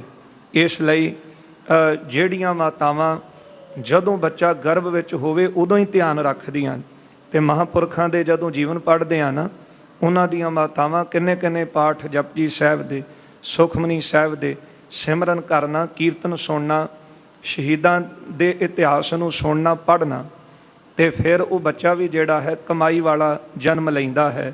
ਇਸ ਲਈ ਜਿਨ੍ਹਾਂ ਦੇ ਪਰਿਵਾਰ ਗੁਰਸਿੱਖੀ ਦੇ ਨਾਲ ਜੁੜੇ ਹੋਏ ਨੇ, ਕਿਉਂਕਿ ਗੁਰੂ ਸਾਹਿਬ ਜੀ ਦੇ ਬਚਨ ਆਪਾਂ ਪੜ੍ਹਦੇ ਹਾਂ ਨਾ, ਜਿੱਥੇ ਮਹਾਰਾਜ ਜੀ ਨੇ ਸੰਤ ਦਾ ਜ਼ਿਕਰ ਕੀਤਾ ਹੈ, ਸਾਧ ਦਾ ਕੀਤਾ, ਫਿਰ ਸਤਿਗੁਰਾਂ ਨੇ ਗੁਰਮੁਖ ਦਾ ਜ਼ਿਕਰ ਕੀਤਾ। ਪਰ ਉੱਥੇ ਮਹਾਰਾਜ ਜੀ ਨੇ ਅਖੀਰ ਲਿਖਿਆ, ਸਭ ਤੋਂ ਵੱਡੇ ਭਾਗ ਗੁਰ ਸਿੱਖਾਂ ਕੇ। ਇਹ ਸਭ ਤੋਂ ਵੱਡੇ ਭਾਗ ਨੇ ਜਿਨ੍ਹਾਂ ਦੇ ਘਰ ਵਿੱਚ ਸਿੱਖੀ ਹੈ। ਇਸ ਲਈ ਮਹਾਰਾਜ ਦੇ ਚਰਨਾਂ 'ਚ ਆਏ ਨੇ ਭਾਈ ਗੜੀਅਲ, ਭਾਈ ਮਥੁਰਾ ਜੀ। ਹੋ ਸਕਦਾ ਹੈ ਕਿ ਕੁਝ ਕਿਰਤ ਕਰਕੇ ਘਰ ਵਿੱਚ ਗਰੀਬੀ ਹੋਵੇ, ਪਰ ਜੇ ਘਰ ਵਿੱਚ ਸਿੱਖੀ ਹੈ ਨਾ, ਤੇ ਫਿਰ ਸਭ ਤੋਂ ਵੱਡੀ ਦਾਤ ਹੈ ਇਹ ਗੁਰੂ ਦੀ, ਗੁਰੂ ਨਾਨਕ ਸਾਹਿਬ ਜੀ ਦੇ ਘਰ ਦੀ, ਕਿ ਜਿਹਦੇ ਉੱਤੇ ਗੁਰੂ ਸਾਹਿਬ ਤੁਰ ਉੱਠ ਜਾਣ ਨਾ, ਉਹਨੂੰ ਮਹਾਰਾਜ ਕਹਿੰਦੇ ਕਿ ਤੈਨੂੰ ਨਾਮਦਾਨ, ਤੈਨੂੰ ਨਾਮ ਚੇਤੇ ਆਵੇ। ਇਹ ਸਭ ਤੋਂ ਵੱਡੀ ਦਾਤ ਹੈ ਜਿਹੜੀ ਗੁਰੂ ਦੇ ਦਰ ਤੋਂ ਮੰਗਣੀ ਹੈ। ਮੰਗਣਾ ਮੰਗਨ ਨੀਕਾ ਹਰ ਜਸ ਗੁਰ ਤੇ ਮੰਗਣਾ, ਕਿ ਸਾਨੂੰ ਹਮੇਸ਼ਾ ਨਾਮ ਚੇਤੇ ਰਹੇ, ਤੇਰੀ ਯਾਦ ਚੇਤੇ ਰਹੇ, ਨਾ ਭੁੱਲੀ ਨਾ ਭੁਲਾਵੀਂ। ਅੱਗੇ ਇਹ ਚੱਲ ਕੇ ਆਏ ਨੇ ਜਿਨ੍ਹਾਂ ਨੇ ਪਰਿਵਾਰ ਸਮੇਤ ਸਿੱਖੀ ਧਾਰਨ ਕੀਤੀ ਹੋਈ ਹੈ। ਸੁੱਤ ਬੰਤਾ ਜੁਤ ਸਿੱਖਣ ਸੇਵੈ, ਜਿੱਥੇ ਆਪ ਸੇਵਾ ਕਰਦੇ ਨੇ ਉੱਥੇ ਇਹਨਾਂ ਦੀ ਘਰਵਾਲੀ, ਬੱਚੇ ਜਿਹੜੇ ਨੇ ਉਹ ਵੀ ਸਿੱਖਾਂ ਦੀ ਸੇਵਾ ਕਰਦੇ ਹਨ। ਜਥਾ ਸ਼ਕਤ ਭੋਜਨ ਪਟ ਦੇਵੈ, ਫਿਰ ਯਥਾ ਸ਼ਕਤ ਭੋਜਨ, ਪਟ ਨਾਮ ਬਸਤਰ ਦਾ ਹੈ। ਯਥਾ ਸ਼ਕਤ ਜਿੰਨਾ ਕੁ ਹੋ ਸਕਦਾ ਹੈ, ਜਿੰਨੀ ਕੁ ਉਹ ਕਮਾਈ ਕਰਦੇ ਨੇ ਉਹਦੇ ਵਿੱਚੋਂ ਜਿੰਨਾ ਕੁ ਪੈਸਾ ਨਿਕਲਦਾ ਹੈ ਉਹ ਸੇਵਾ ਦੇ ਵਿੱਚ ਲਾਉਂਦੇ ਹਨ। ਭੋਜਨ ਅਤੇ ਬਸਤਰ ਲੋੜਵੰਦ ਸਿੱਖਾਂ ਨੂੰ ਦਿੰਦੇ ਹਨ। ਨਿਜ ਕੁਟੰਬ ਸੋ ਕਹਿਓ ਬਨਾਈ, ਇਹਨਾਂ ਨੇ ਆਪਣੇ ਪਰਿਵਾਰ ਨੂੰ ਇਸ ਤਰ੍ਹਾਂ ਕਿਹਾ ਹੋਇਆ ਸੀ, ਹਮ ਪੀਛੇ ਜੇ ਕੋ ਸਿੱਖ ਆਈ। ਜੇ ਸਾਡੇ ਪਿੱਛੋਂ, ਕਿਉਂਕਿ ਕਈ ਵਾਰੀ ਕੰਮ ਕਰਨ ਵਾਸਤੇ ਬਾਹਰਲੇ ਇਲਾਕਿਆਂ ਵਿੱਚ ਵੀ ਜਾਂਦੇ ਸੀ ਸਮਾਨ ਲੈ ਕੇ ਕਿਸੇ ਦਾ ਛੱਡਣ, ਤੇ ਕਹਿੰਦੇ ਸਨ ਜੇ ਸਾਡੇ ਪਿੱਛੋਂ ਕੋਈ ਸਿੱਖ ਚੱਲ ਕੇ ਆ ਜਾਵੇ, ਜਿਮ ਹਮ ਸੇਵੈ ਤਿਮ ਤੁਮ ਸੇਵੋ। ਜਿਸ ਤਰ੍ਹਾਂ ਅਸੀਂ ਸਿੱਖਾਂ ਦੀ ਸੇਵਾ ਕਰਦੇ ਹਾਂ ਨਾ, ਸੇਵਾ ਕਿਸ ਤਰ੍ਹਾਂ ਕਰਨੀ, ਸਿੱਖ ਨੂੰ ਗੁਰੂ ਰੂਪ ਜਾਣ ਕੇ। ਜਿਸ ਤਰ੍ਹਾਂ ਅਸੀਂ ਉਹਨਾਂ ਦੀ ਸੇਵਾ ਕਰਦੇ ਹਾਂ ਉਸ ਤਰ੍ਹਾਂ ਤੁਸੀਂ ਵੀ ਉਹਨਾਂ ਦੀ ਸੇਵਾ ਕਰਿਓ। ਭੋਜਨ ਬਸਨ ਦੇਖ ਕਰ ਦੇਵੋ, ਚੰਗਾ ਭੋਜਨ ਬਸਤਰ ਉਹਨਾਂ ਲੋੜਵੰਦਾਂ ਨੂੰ ਜ਼ਰੂਰ ਦਿਓ। ਤਬ ਸਿੱਖਨ ਗਨ ਗੁਰ ਕੇ ਪਾਸ। ਜਦੋਂ ਇਹ ਭਾਈ ਗੜੀਅਲ ਤੇ ਭਾਈ ਮਥੁਰਾ ਦਾਸ ਆ ਕੇ ਗੁਰੂ ਅਰਜਨ ਦੇਵ ਸਾਹਿਬ ਦੇ ਕੋਲ ਬੈਠੇ, ਸੰਗਤਾਂ ਇਸ ਤਰ੍ਹਾਂ ਬੈਠੀਆਂ ਸਨ, ਤੇ ਜਦੋਂ ਇਹ ਚੱਲ ਕੇ ਆਏ ਨਾ, ਤੇ ਜਿਹੜੇ ਸਿੱਖ ਇਹਨਾਂ ਦੇ ਇਲਾਕੇ ਦੇ ਰਹਿਣ ਵਾਲੇ ਜਾਣਦੇ ਸਨ, ਉਹਨਾਂ ਨੇ ਗੁਰੂ ਅਰਜਨ ਦੇਵ ਸਾਹਿਬ ਜੀ ਨੂੰ ਇਹਨਾਂ ਦੀ ਪ੍ਰਸ਼ੰਸਾ ਕੀਤੀ। ਕਿਉਂ? ਜਦੋਂ ਸੰਗਤ ਵੀ ਪ੍ਰਸੰਨ ਹੋਵੇ, ਸਿੱਖ ਪ੍ਰਸੰਨ ਹੋਣ, ਜੇ ਸਿੱਖ ਦੇ ਉੱਤੇ ਸੰਗਤ ਦੀ ਖੁਸ਼ੀ ਹੋਵੇ ਉਹਦੇ ਤੇ ਫਿਰ ਗੁਰੂ ਦੀ ਵੀ ਖੁਸ਼ੀ ਹੁੰਦੀ ਹੈ ਨਾ। ਵਿੱਚ ਸੰਗਤ ਹਰ ਪ੍ਰਭ ਵਸੈ ਜੀਉ। ਤੇ ਜੇ ਕਿਹਾ ਮੈਂ ਸਿੱਖਾਂ ਤੋਂ ਲੈਣਾ ਹੀ ਕੀ, ਮੈਂ ਸੰਗਤ ਤੋਂ ਕੀ ਲੈਣਾ, ਮੈਂ ਤੇ ਜੀ ਗੁਰੂ ਦੀ ਖੁਸ਼ੀ ਲੈਣ ਆਇਆ। ਜਿਸ ਤਰ੍ਹਾਂ ਗੁਰੂ ਅਮਰਦਾਸ ਮਹਾਰਾਜ ਜੀ ਵੇਲੇ ਉਹ ਖੀਰ ਖਾਣੇ ਦਾ ਜ਼ਿਕਰ ਆਉਂਦਾ ਹੈ ਕਿ ਸੁੱਤਾ ਰਿਹਾ ਕਰੇ। ਬਾਬਾ ਜੀ ਨੇ ਕਈ ਵਾਰੀ ਕਿਹਾ, ਸਿੱਖਾਂ ਨੇ ਕਿਹਾ ਸੇਵਾ ਕਰਿਆ ਕਰ, ਮੈਂ ਕਹਿੰਦਾ ਮੈਂ ਮੰਨਦਾ ਹੀ ਨਹੀਂ। ਤੇ ਫਿਰ ਕਹਿੰਦਾ ਜੋ ਗੁਰੂ ਸਾਹਿਬ ਕਹਿਣਗੇ ਮੈਂ ਮੰਨਾਂਗਾ। ਤੇ ਜਦੋਂ ਮਹਾਰਾਜ ਆ ਕੇ ਬੈਠੇ, ਸਤਿਗੁਰੂ ਕਹਿੰਦੇ ਇਹਨੂੰ ਕੋਈ ਸੇਵਾ ਨਹੀਂ ਦਿੱਤੀ? ਸਿੱਖ ਕਹਿੰਦੇ ਦਿੱਤੀ। ਬਾਬਾ ਬੁੱਢਾ ਸਾਹਿਬ ਜੀ ਕਹਿੰਦੇ ਅਸੀਂ ਵੀ ਕਿਹਾ, ਪਰ ਕਹਿੰਦਾ ਗੁਰੂ ਸਾਹਿਬ ਕਹਿਣਗੇ ਤੇ ਮੈਂ ਫਿਰ ਕਰਾਂਗਾ। ਤੇ ਮਹਾਰਾਜ ਕਹਿੰਦੇ ਭਲਿਆ ਹੁਣ ਤਾਂ ਤੇਰਾ ਸਮਾਂ ਬੜਾ ਥੋੜਾ ਰਹਿ ਗਿਆ, ਚਿਖਾ ਬਣਾ ਤੇ ਉੱਤੇ ਬਹਿ ਜਾ। ਹੁਣ ਜਿਹਨੇ ਸਿੱਖਾਂ ਦੀ ਨਹੀਂ ਮੰਨੀ ਉਹਨੇ ਗੁਰੂ ਦੀ ਵੀ ਕੀ ਮੰਨਣੀ ਹੈ। ਇਸ ਲਈ ਜਿਨ੍ਹਾਂ ਨੇ ਸਿੱਖਾਂ ਦੀ ਸੇਵਾ ਕਰਕੇ ਖੁਸ਼ੀ ਲਈ, ਸੰਗਤਾਂ ਦੀ ਖੁਸ਼ੀ ਲਈ, ਉਹਨਾਂ ਉੱਤੇ ਗੁਰੂ ਦੀ ਪ੍ਰਸੰਨਤਾ ਹੁੰਦੀ ਹੈ। ਜਦੋਂ ਆ ਕੇ ਸਿੱਖ ਬੈਠੇ ਨਾ ਨਮਸਕਾਰ ਕਰਕੇ ਕੋਲ, ਤੇ ਸੰਗਤਾਂ ਨੇ ਦੇਖਿਆ ਇਹਨਾਂ ਵੱਲ, ਤੇ ਇਹਨਾਂ ਦੀ ਪ੍ਰਸ਼ੰਸਾ ਸੰਗਤ ਦੇ ਵਿੱਚ ਗੁਰੂ ਸਾਹਿਬ ਜੀ ਦੇ ਸਾਹਮਣੇ ਕੀਤੀ ਹੈ। ਦੋਨੋਂ ਕੋ ਕੇ ਸੁਜਸ ਪ੍ਰਕਾਸ਼, ਇਹਨਾਂ ਦੋਨਾਂ ਗੁਰਸਿੱਖਾਂ ਦਾ ਬਹੁਤਾ ਜਸ ਗੁਰੂ ਸਾਹਿਬ ਜੀ ਦੇ ਸਾਹਮਣੇ ਕੀਤਾ ਹੈ। ਸੇਵਾ ਕੇ ਰੰਗ ਮੈਂ ਇਹ ਰਾਤੇ, ਕਹਿਣ ਲੱਗੇ ਮਹਾਰਾਜ ਇਹ ਦੋਨੋਂ ਸਿੱਖ ਸੇਵਾ ਦੇ ਰੰਗ ਵਿੱਚ ਰੰਗੇ ਹੋਏ ਹਨ। ਤੁਮ ਸਭ ਲਖੈ ਜੋ ਸਿੱਖ ਘਰ ਜਾਤੇ। ਜਦੋਂ ਕੋਈ ਸਿੱਖ ਇਹਨਾਂ ਦੇ ਘਰ ਜਾਂਦਾ ਹੈ ਨਾ, ਤੇ ਇਹ ਸਿੱਖ ਨੂੰ ਇਹ ਨਹੀਂ ਦੇਖਦੇ ਕਿ ਫਲਾਣਾ ਆ ਗਿਆ, ਆ ਫਲਾਣਾ ਆ ਗਿਆ। ਇਹ ਬਸ ਤੁਮ ਸਮ ਲਖੈ, ਇਹੋ ਹੀ ਤਾਂ ਗੁਰੂ ਸਾਹਿਬ ਜੀ ਨੇ ਸਾਨੂੰ ਉਪਦੇਸ਼ ਦਿੱਤਾ ਹੈ। ਮਨੁੱਖਤਾ ਦੇ ਨਾਲ ਪਿਆਰ ਕਰਨਾ, ਸਿੱਖ ਵਿੱਚੋਂ ਗੁਰੂ ਦਾ ਰੂਪ ਦੇਖਣਾ, ਸੰਗਤ ਵਿੱਚੋਂ ਗੁਰੂ ਦੇ ਦਰਸ਼ਨ ਕਰਨੇ। ਤੇ ਮਹਾਰਾਜ ਇਹ ਜਦੋਂ ਕੋਈ ਸਿੱਖ ਇਹਨਾਂ ਦੇ ਘਰ ਜਾਂਦਾ ਹੈ, ਇਹ ਗੁਰੂ ਰੂਪ ਜਾਣ ਕੇ ਸਿੱਖ ਦੀ ਸੇਵਾ ਕਰਦੇ ਹਨ। ਸੁਨ ਬਹੁ ਖੁਸ਼ੀ ਕੀਨ ਤਿਸ ਕਾਲ, ਜਦੋਂ ਗੁਰੂ ਸਾਹਿਬ ਜੀ ਨੇ ਸਿੱਖਾਂ ਦੀ ਪ੍ਰਸ਼ੰਸਾ ਸੰਗਤ ਕੋਲੋਂ ਸੁਣੀ, ਤੇ ਮਹਾਰਾਜ ਉਹਨਾਂ ਤੇ ਬੜੇ ਖੁਸ਼ ਹੋਏ, ਬੜੇ ਪ੍ਰਸੰਨ ਹੋਏ ਹਨ। ਜਨਮ ਮਰਨ ਤਜ ਭਏ ਨਿਹਾਲ, ਤੇ ਗੁਰੂ ਸਾਹਿਬ ਜੀ ਦੀ ਕਿਰਪਾ ਦੇ ਨਾਲ ਮਹਾਰਾਜ ਇਹ ਇੰਨੇ ਇਹਨਾਂ ਤੇ ਕਿਰਪਾਲੂ ਹੋਏ ਕਿ ਇਹਨਾਂ ਦਾ ਜਨਮ ਮਰਨ ਸਤਿਗੁਰੂ ਜੀ ਨੇ ਕੱਟਿਆ।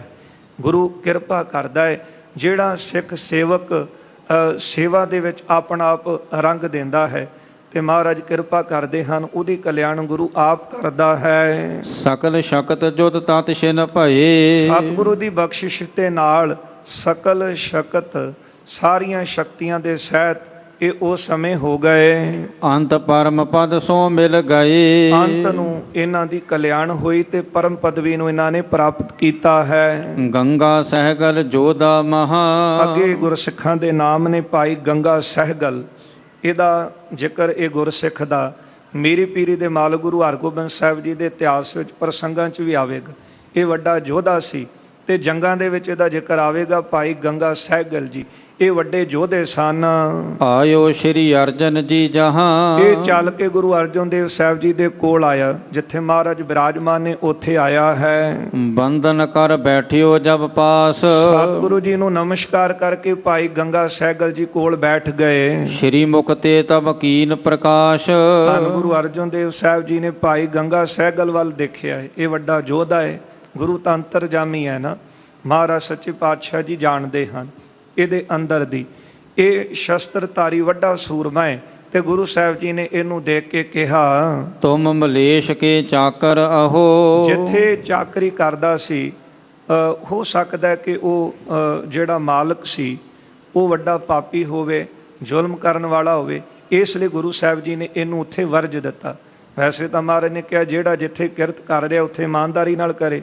ਆਪਾਂ ਪਿੱਛੇ ਪ੍ਰਸੰਗ ਵਿੱਚ ਸੁਣ ਕੇ ਆਏ ਹਾਂ, ਪਰ ਇਹਨੂੰ ਮਹਾਰਾਜ ਜੀ ਨੇ ਵਰਜ ਦਿੱਤਾ। ਸਤਿਗੁਰੂ ਜੀ ਕਹਿੰਦੇ ਜਿੱਥੇ ਤੂੰ ਚਾਕਰੀ ਕਰ ਰਿਹਾ ਉਹ ਚਾਕਰੀ ਤੂੰ ਨਾ ਕਰ। ਇਹ ਕੁਛ ਭਲੀ ਬਾਤ ਨਹਿ ਲਹੋ। ਜਿੱਥੇ ਤੂੰ ਚਾਕਰੀ ਕਰ ਰਿਹਾ ਉਹ ਭਲੀ ਬਾਤ, ਉਹ ਚੰਗੀ ਗੱਲ ਨਹੀਂ, ਉਹ ਚੰਗੀ ਥਾਂ ਨਹੀਂ ਹੈ। ਜੇ ਤੁਮ ਕਹੋ ਜੀਵਕਾ ਨਾਹੀ। ਪਰ ਜੇ ਤੂੰ ਇਹ ਕਵੇਂ ਕਿ ਮੇਰੀ ਜੀਵਕਾ ਕਿਸ ਤਰ੍ਹਾਂ ਅੱਗੇ ਚੱਲੇਗੀ, ਹਾਂਜੀ, ਰਹੀਏ ਸ਼੍ਰੀ ਹਰਿ ਗੋਬਿੰਦ ਪਾਹੀ। ਫਿਰ ਸਤਿਗੁਰੂ ਜੀ ਕਹਿੰਦੇ ਸਾਡੇ ਸੁਪੁੱਤਰ ਹਰਗੋਬਿੰਦ ਦੇ ਕੋਲ ਤੁਸੀਂ ਰਹੋ। ਤੁਸੀਂ ਸ਼ਸਤਰਧਾਰੀ ਹੋ, ਜਿੱਥੇ ਤੁਸੀਂ ਪਏ ਕਿਰਤ ਕਰ ਰਹੇ ਹੋ, ਕੰਮ ਕਰ ਰਹੇ ਹੋ, ਉਹ ਸਹੀ ਨਹੀਂ ਹੈ। ਜਾਂ ਕਹਿ ਲਓ ਕਿ ਇਹਦਾ ਮਾਲਕ ਉਹ ਨਾ ਸਹੀ ਹੋਵੇ, ਜ਼ੁਲਮੀ ਹੋਵੇ, ਮਾੜੇ ਕਰਮ ਕਰਨ ਵਾਲਾ ਹੋਵੇ। ਇਸ ਲਈ ਮਹਾਰਾਜ ਕਹਿੰਦੇ ਜੇ ਤੂੰ ਚਾਹੁੰਦਾ ਮੇਰੀ ਜੀਵਕਾ ਕਿਸ ਤਰ੍ਹਾਂ ਚੱਲੇਗੀ, ਫਿਰ ਸ਼੍ਰੀ ਹਰਗੋਬਿੰਦ ਦੇ ਤੁਸੀਂ ਕੋਲ ਰਹੋ। ਹੋਏ ਸਗਰੇ ਪਰਿਵਾਰ ਗੁਜ਼ਾਰਾ। ਤੇਰੇ ਸਾਰੇ ਪਰਿਵਾਰ ਦਾ ਗੁਜ਼ਾਰਾ ਜਿਹੜਾ ਹੈ ਉਹ ਇੱਥੋਂ ਚੱਲੇਗਾ। ਹਰ ਸਿਮਰੋ ਸਤਨਾਮ ਸੰਭਾਰਾ।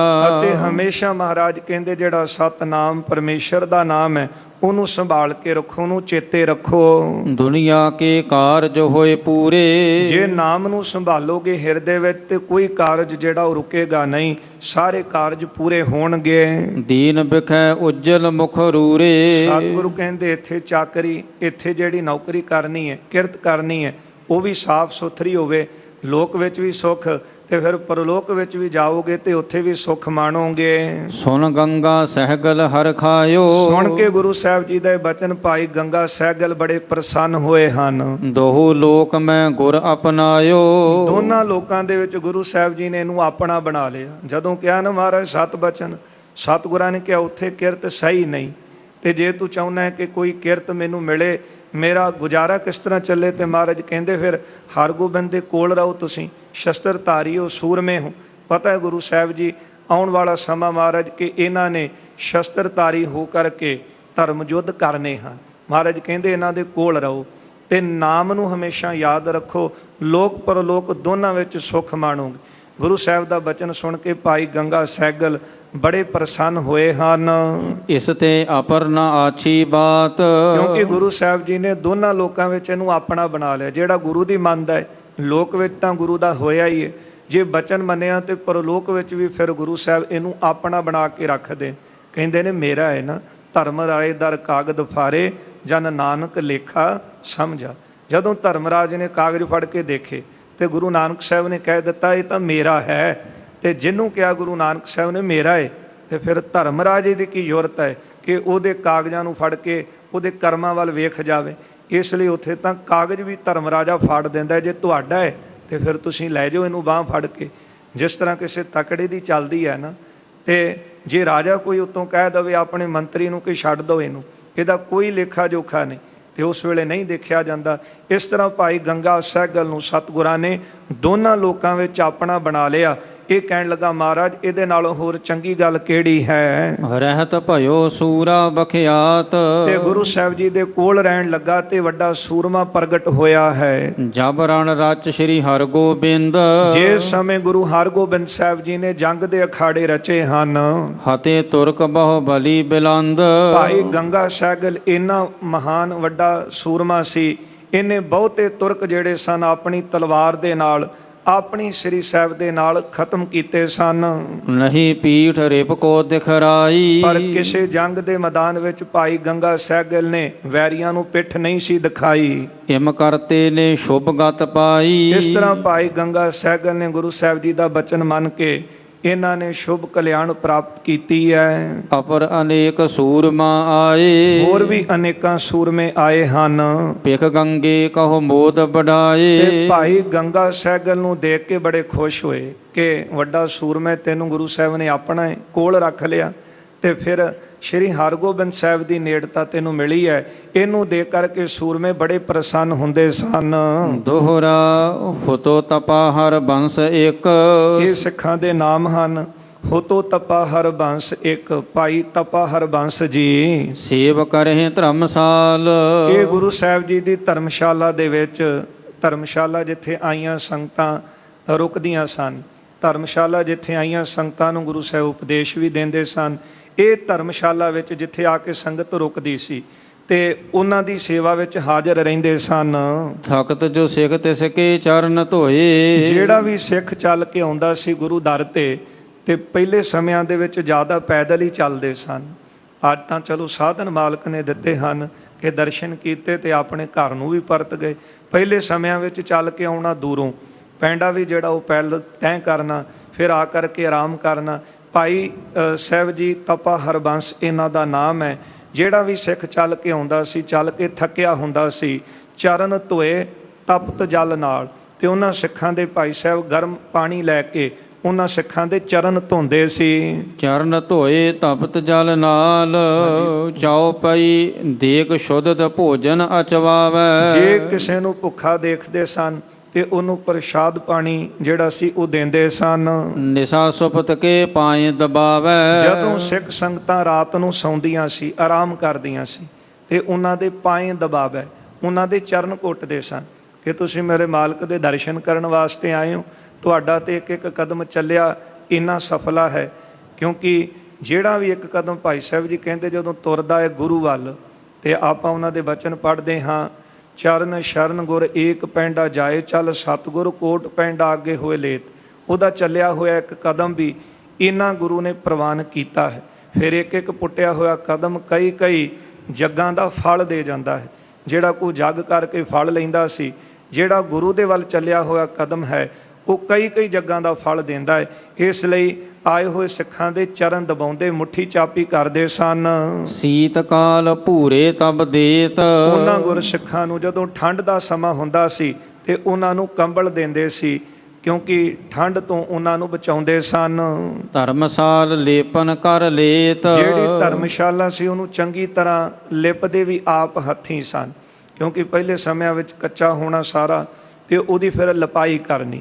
ਇਹ ਤਪਾ ਹਰਬੰਸ ਜੀ ਜਿੱਥੇ ਸੰਗਤਾਂ ਆਰਾਮ ਕਰਦੀਆਂ ਉੱਥੇ ਉਹਨਾਂ ਦੇ ਗਰਮ ਜਲ ਦੇ ਨਾਲ ਚਰਨ ਧੋਣੇ ਆਇਆਂ ਦੇ, ਫਿਰ ਉਹਨਾਂ ਨੂੰ ਲੰਗਰ ਪ੍ਰਸ਼ਾਦ ਵੀ ਛਕਾਉਣਾ, ਠੰਡ ਦੇ ਸਮੇਂ ਉਹਨਾਂ ਨੂੰ ਪੂਰੇ ਕੰਬਲ ਦੇਣੇ, ਤੇ ਫਿਰ ਉਹਨਾਂ ਗੁਰਸਿੱਖਾਂ ਦੀ ਮੁੱਠੀ ਚਾਪੀ ਵੀ ਕਰਨੀ। ਜਦੋਂ ਸੰਗਤਾਂ ਚਲੀਆਂ ਜਾਂਦੀਆਂ ਤੇ ਧਰਮਸ਼ਾਲਾ ਦੀ ਲਿਪਾਈ ਉਹ ਵੀ ਹੱਥੀਂ ਕਰਦੇ ਸਨ। ਜਾਗੇ ਪ੍ਰਥਮ ਜੋ ਪਾਸ਼ਲ ਰਾਤੀ। ਪਿਛਲ ਰਾਤ ਰਹਿੰਦਿਆਂ ਸਭ ਤੋਂ ਪਹਿਲਾਂ ਭਾਈ ਤਪਾ ਹਰਬੰਸ ਜੀ ਜਾਗ ਪੈਂਦੇ ਸਨ। ਜਲ ਕਰ ਤਬਤ ਨੁਲਾਏ ਪ੍ਰਭਾਤੀ। ਫਿਰ ਜਦੋਂ ਠੰਡ ਦਾ ਸਮਾਂ ਹੁੰਦਾ ਸੀ, ਪਾਣੀ ਗਰਮ ਕਰਨਾ ਤੇ ਸੰਗਤਾਂ ਦਾ ਇਸ਼ਨਾਨ ਕਰਾਉਣਾ। ਪੜਤ ਰਹਿ ਪੁਨ ਸਤ ਗੁਰਬਾਣੀ। ਹਰ ਦਿਨ ਹਰ ਸਮੇਂ ਰਸਨਾ ਦੇ ਨਾਲ ਗੁਰਬਾਣੀ ਪੜ੍ਹਦੇ ਸੀ। ਇਹ ਬੜੀ ਵੱਡੀ ਦਾਤ ਹੈ ਜੇ ਗੁਰੂ ਕਿਸੇ ਨੂੰ ਕਿਰਪਾ ਕਰਕੇ ਦੇਵੇ ਸੇਵਾ ਦੀ, ਕਿਉਂਕਿ ਸੇਵਾ ਕਰਨ ਦੇ ਨਾਲ ਉਹ ਸੁੱਖ ਦੀ ਪ੍ਰਾਪਤੀ ਹੁੰਦੀ ਹੈ। ਚਲੋ ਠੀਕ ਹੈ, ਧਨ ਨੂੰ ਸਫਲਾ ਕਰਨ ਵਾਸਤੇ ਬੰਦਾ ਕਹਿੰਦਾ ਥੋੜ੍ਹਾ ਬਹੁਤਾ ਮੈਂ ਦਾਨ ਕਰ ਦੇਵਾਂ, ਕਿਸੇ ਨੂੰ ਵਸਤਰ ਦਾਨ ਕੀਤੇ, ਕਿਸੇ ਨੂੰ ਕੋਈ ਵਸਤੂ ਦਾਨ ਕੀਤੀ, ਪਰ ਜਿੰਨਾ ਚਿਰ ਹੱਥੀਂ ਸੇਵਾ ਨਹੀਂ ਕਰਦੇ ਉਹਨਾਂ ਚਿਰ ਜਿਹੜਾ ਆਤਮਾ ਦਾ ਸੁੱਖ ਹੈ ਉਹ ਕਿਸ ਤਰ੍ਹਾਂ ਪ੍ਰਾਪਤ ਕਰਾਂਗੇ। ਇਸ ਲਈ ਹੱਥੀਂ ਸੇਵਾ ਦੇ ਨਾਲ ਆਤਮ ਸੁੱਖ ਦੀ ਪ੍ਰਾਪਤੀ ਹੁੰਦੀ ਹੈ। ਤੇ ਫਿਰ ਸੇਵਾ ਕਰਦਿਆਂ ਕਰਦਿਆਂ ਸੇਵਾ ਸੰਭਾਲਣੀ ਇਹ ਵੀ ਜਿਹੜੀ ਹੈ ਔਖੀ ਹੈ। ਤੇ ਸੇਵਾ ਕਰਦਿਆਂ ਗੁਰੂ ਦੀ ਬਾਣੀ ਦਾ ਜਾਪ ਕਰਨਾ, ਇਹ ਸਾਨੂੰ ਗੁਰੂ ਸਾਹਿਬ ਜੀ ਨੇ ਉਪਦੇਸ਼ ਦਿੱਤਾ ਹੈ। ਸੇਵਾ ਕਰਦਿਆਂ ਉਹਦੀਆਂ ਗੱਲਾਂ ਕਰੀ ਜਾਈਏ, ਕਿਸੇ ਦੀ ਨਿੰਦਿਆ ਕਰੀ ਜਾਈਏ, ਤੇ ਫਿਰ ਉਹ ਸੇਵਾ ਦਾ ਲਾਭ ਕੀ ਲਵਾਂਗੇ। ਇਸ ਲਈ ਸੇਵਾ ਕਰਦਿਆਂ ਭਾਈ ਤਪਾ ਹਰਬੰਸ ਜੀ ਰਸਨਾ ਦੇ ਨਾਲ, ਹਿਰਦੇ ਦੇ ਨਾਲ ਬਾਣੀ ਪੜ੍ਹਦੇ ਸਨ।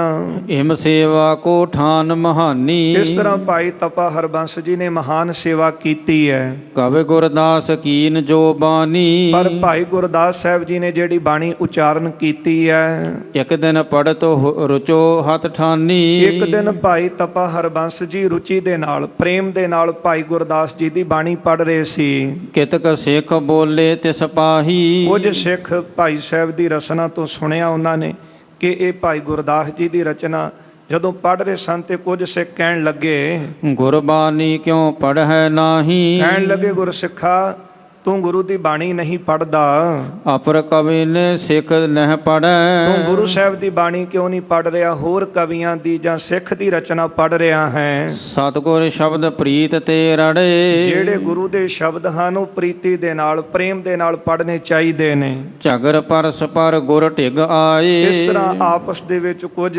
ਸਿੱਖਾਂ ਦਾ ਜਿਹੜਾ ਸੀ ਉਹ ਝਗੜਾ ਹੋ ਪਿਆ। ਕਿਉਂਕਿ ਭਾਈ ਤਪਾ ਹਰਬੰਸ ਜਿੱਥੇ ਗੁਰੂ ਦੀ ਬਾਣੀ ਪੜ੍ਹਦੇ, ਉੱਥੇ ਭਾਈ ਗੁਰਦਾਸ ਜੀ ਦੀ ਰਚਨਾ ਵੀ ਪੜ੍ਹ ਰਹੇ। ਤੇ ਜਦੋਂ ਭਾਈ ਗੁਰਦਾਸ ਜੀ ਦਾ, ਗੁਰੂ ਸਾਹਿਬ ਦਾ ਸਮਾਂ ਸੀ, ਉਦੋਂ ਭਾਈ ਸਾਹਿਬ ਜੀ ਵੀ ਸਿੱਖਾਂ ਨੂੰ ਮਿਲਦੇ ਹੋਣਗੇ। ਤੇ ਅੱਜ ਦਾ ਸਮਾਂ ਆਪਾਂ ਦੇਖਦੇ ਹੀ ਹਨ, ਕਿਉਂਕਿ ਸੰਸਾਰ ਜਦੋਂ ਸਮਾਂ ਬੀਤਦਾ ਹੈ ਤੇ ਫਿਰ ਉਹਦੀ ਰਚਨਾ ਖੋਲ੍ਹਦਾ ਹੈ, ਫਿਰ ਪੜ੍ਹਦਾ ਹੈ, ਫਿਰ ਉਹਦਾ ਬਹੁਤਾ ਸਤਿਕਾਰ ਹੁੰਦਾ ਹੈ।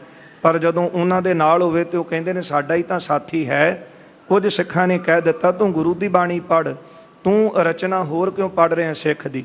ਆਪਸ ਵਿੱਚ ਇਹਨਾਂ ਦਾ ਕੋਈ ਝਗੜਾ ਹੋਇਆ, ਤੇ ਉਹ ਝਗੜਾ ਜਿਹੜਾ ਸੀ ਉਹ ਗੁਰੂ ਸਾਹਿਬ ਦੇ ਕੋਲ ਗਿਆ। ਬਾਦ ਪ੍ਰਸੰਗ ਜੋ ਸਕਲ ਸੁਨਾਏ। ਗੁਰੂ ਸਾਹਿਬ ਜੀ ਦੇ ਕੋਲ ਇਹਨਾਂ ਦੇ ਝਗੜੇ ਦੀ ਗੱਲ ਸੁਣਾਈ ਹੈ। ਇਹ ਸਭ ਵਰਜਤ ਤਰਕਤ ਆਹੀ। ਤੇ ਉਹ ਸਿੱਖ ਨੇ ਦੱਸ ਦਿੱਤਾ, ਕਹਿਣ ਲੱਗੇ, ਮਹਾਰਾਜ ਇਹ ਜਿਹੜੇ ਸਿੱਖ ਨੇ ਇਹ ਮੈਨੂੰ ਰੋਕ ਰਹੇ ਨੇ ਬਾਣੀ ਪੜਨ ਤੋਂ। ਪੜਨ ਗਿਰਾ ਗੁਰਦਾਸ ਜੋ ਕਹੀ। ਆਪ ਜੀ ਨੇ ਕਿਹਾ ਹੈ ਭਾਈ ਗੁਰਦਾਸ ਜੀ ਦੀ ਬਾਣੀ ਨੂੰ, ਗੁਰੂ ਸਾਹਿਬ ਜੀ ਨੇ ਤਾਂ ਗੁਰੂ ਗ੍ਰੰਥ ਸਾਹਿਬ ਜੀ ਦੀ ਕੁੰਜੀ ਹੋਣ ਦਾ ਮਾਣ ਦਿੱਤਾ ਹੈ।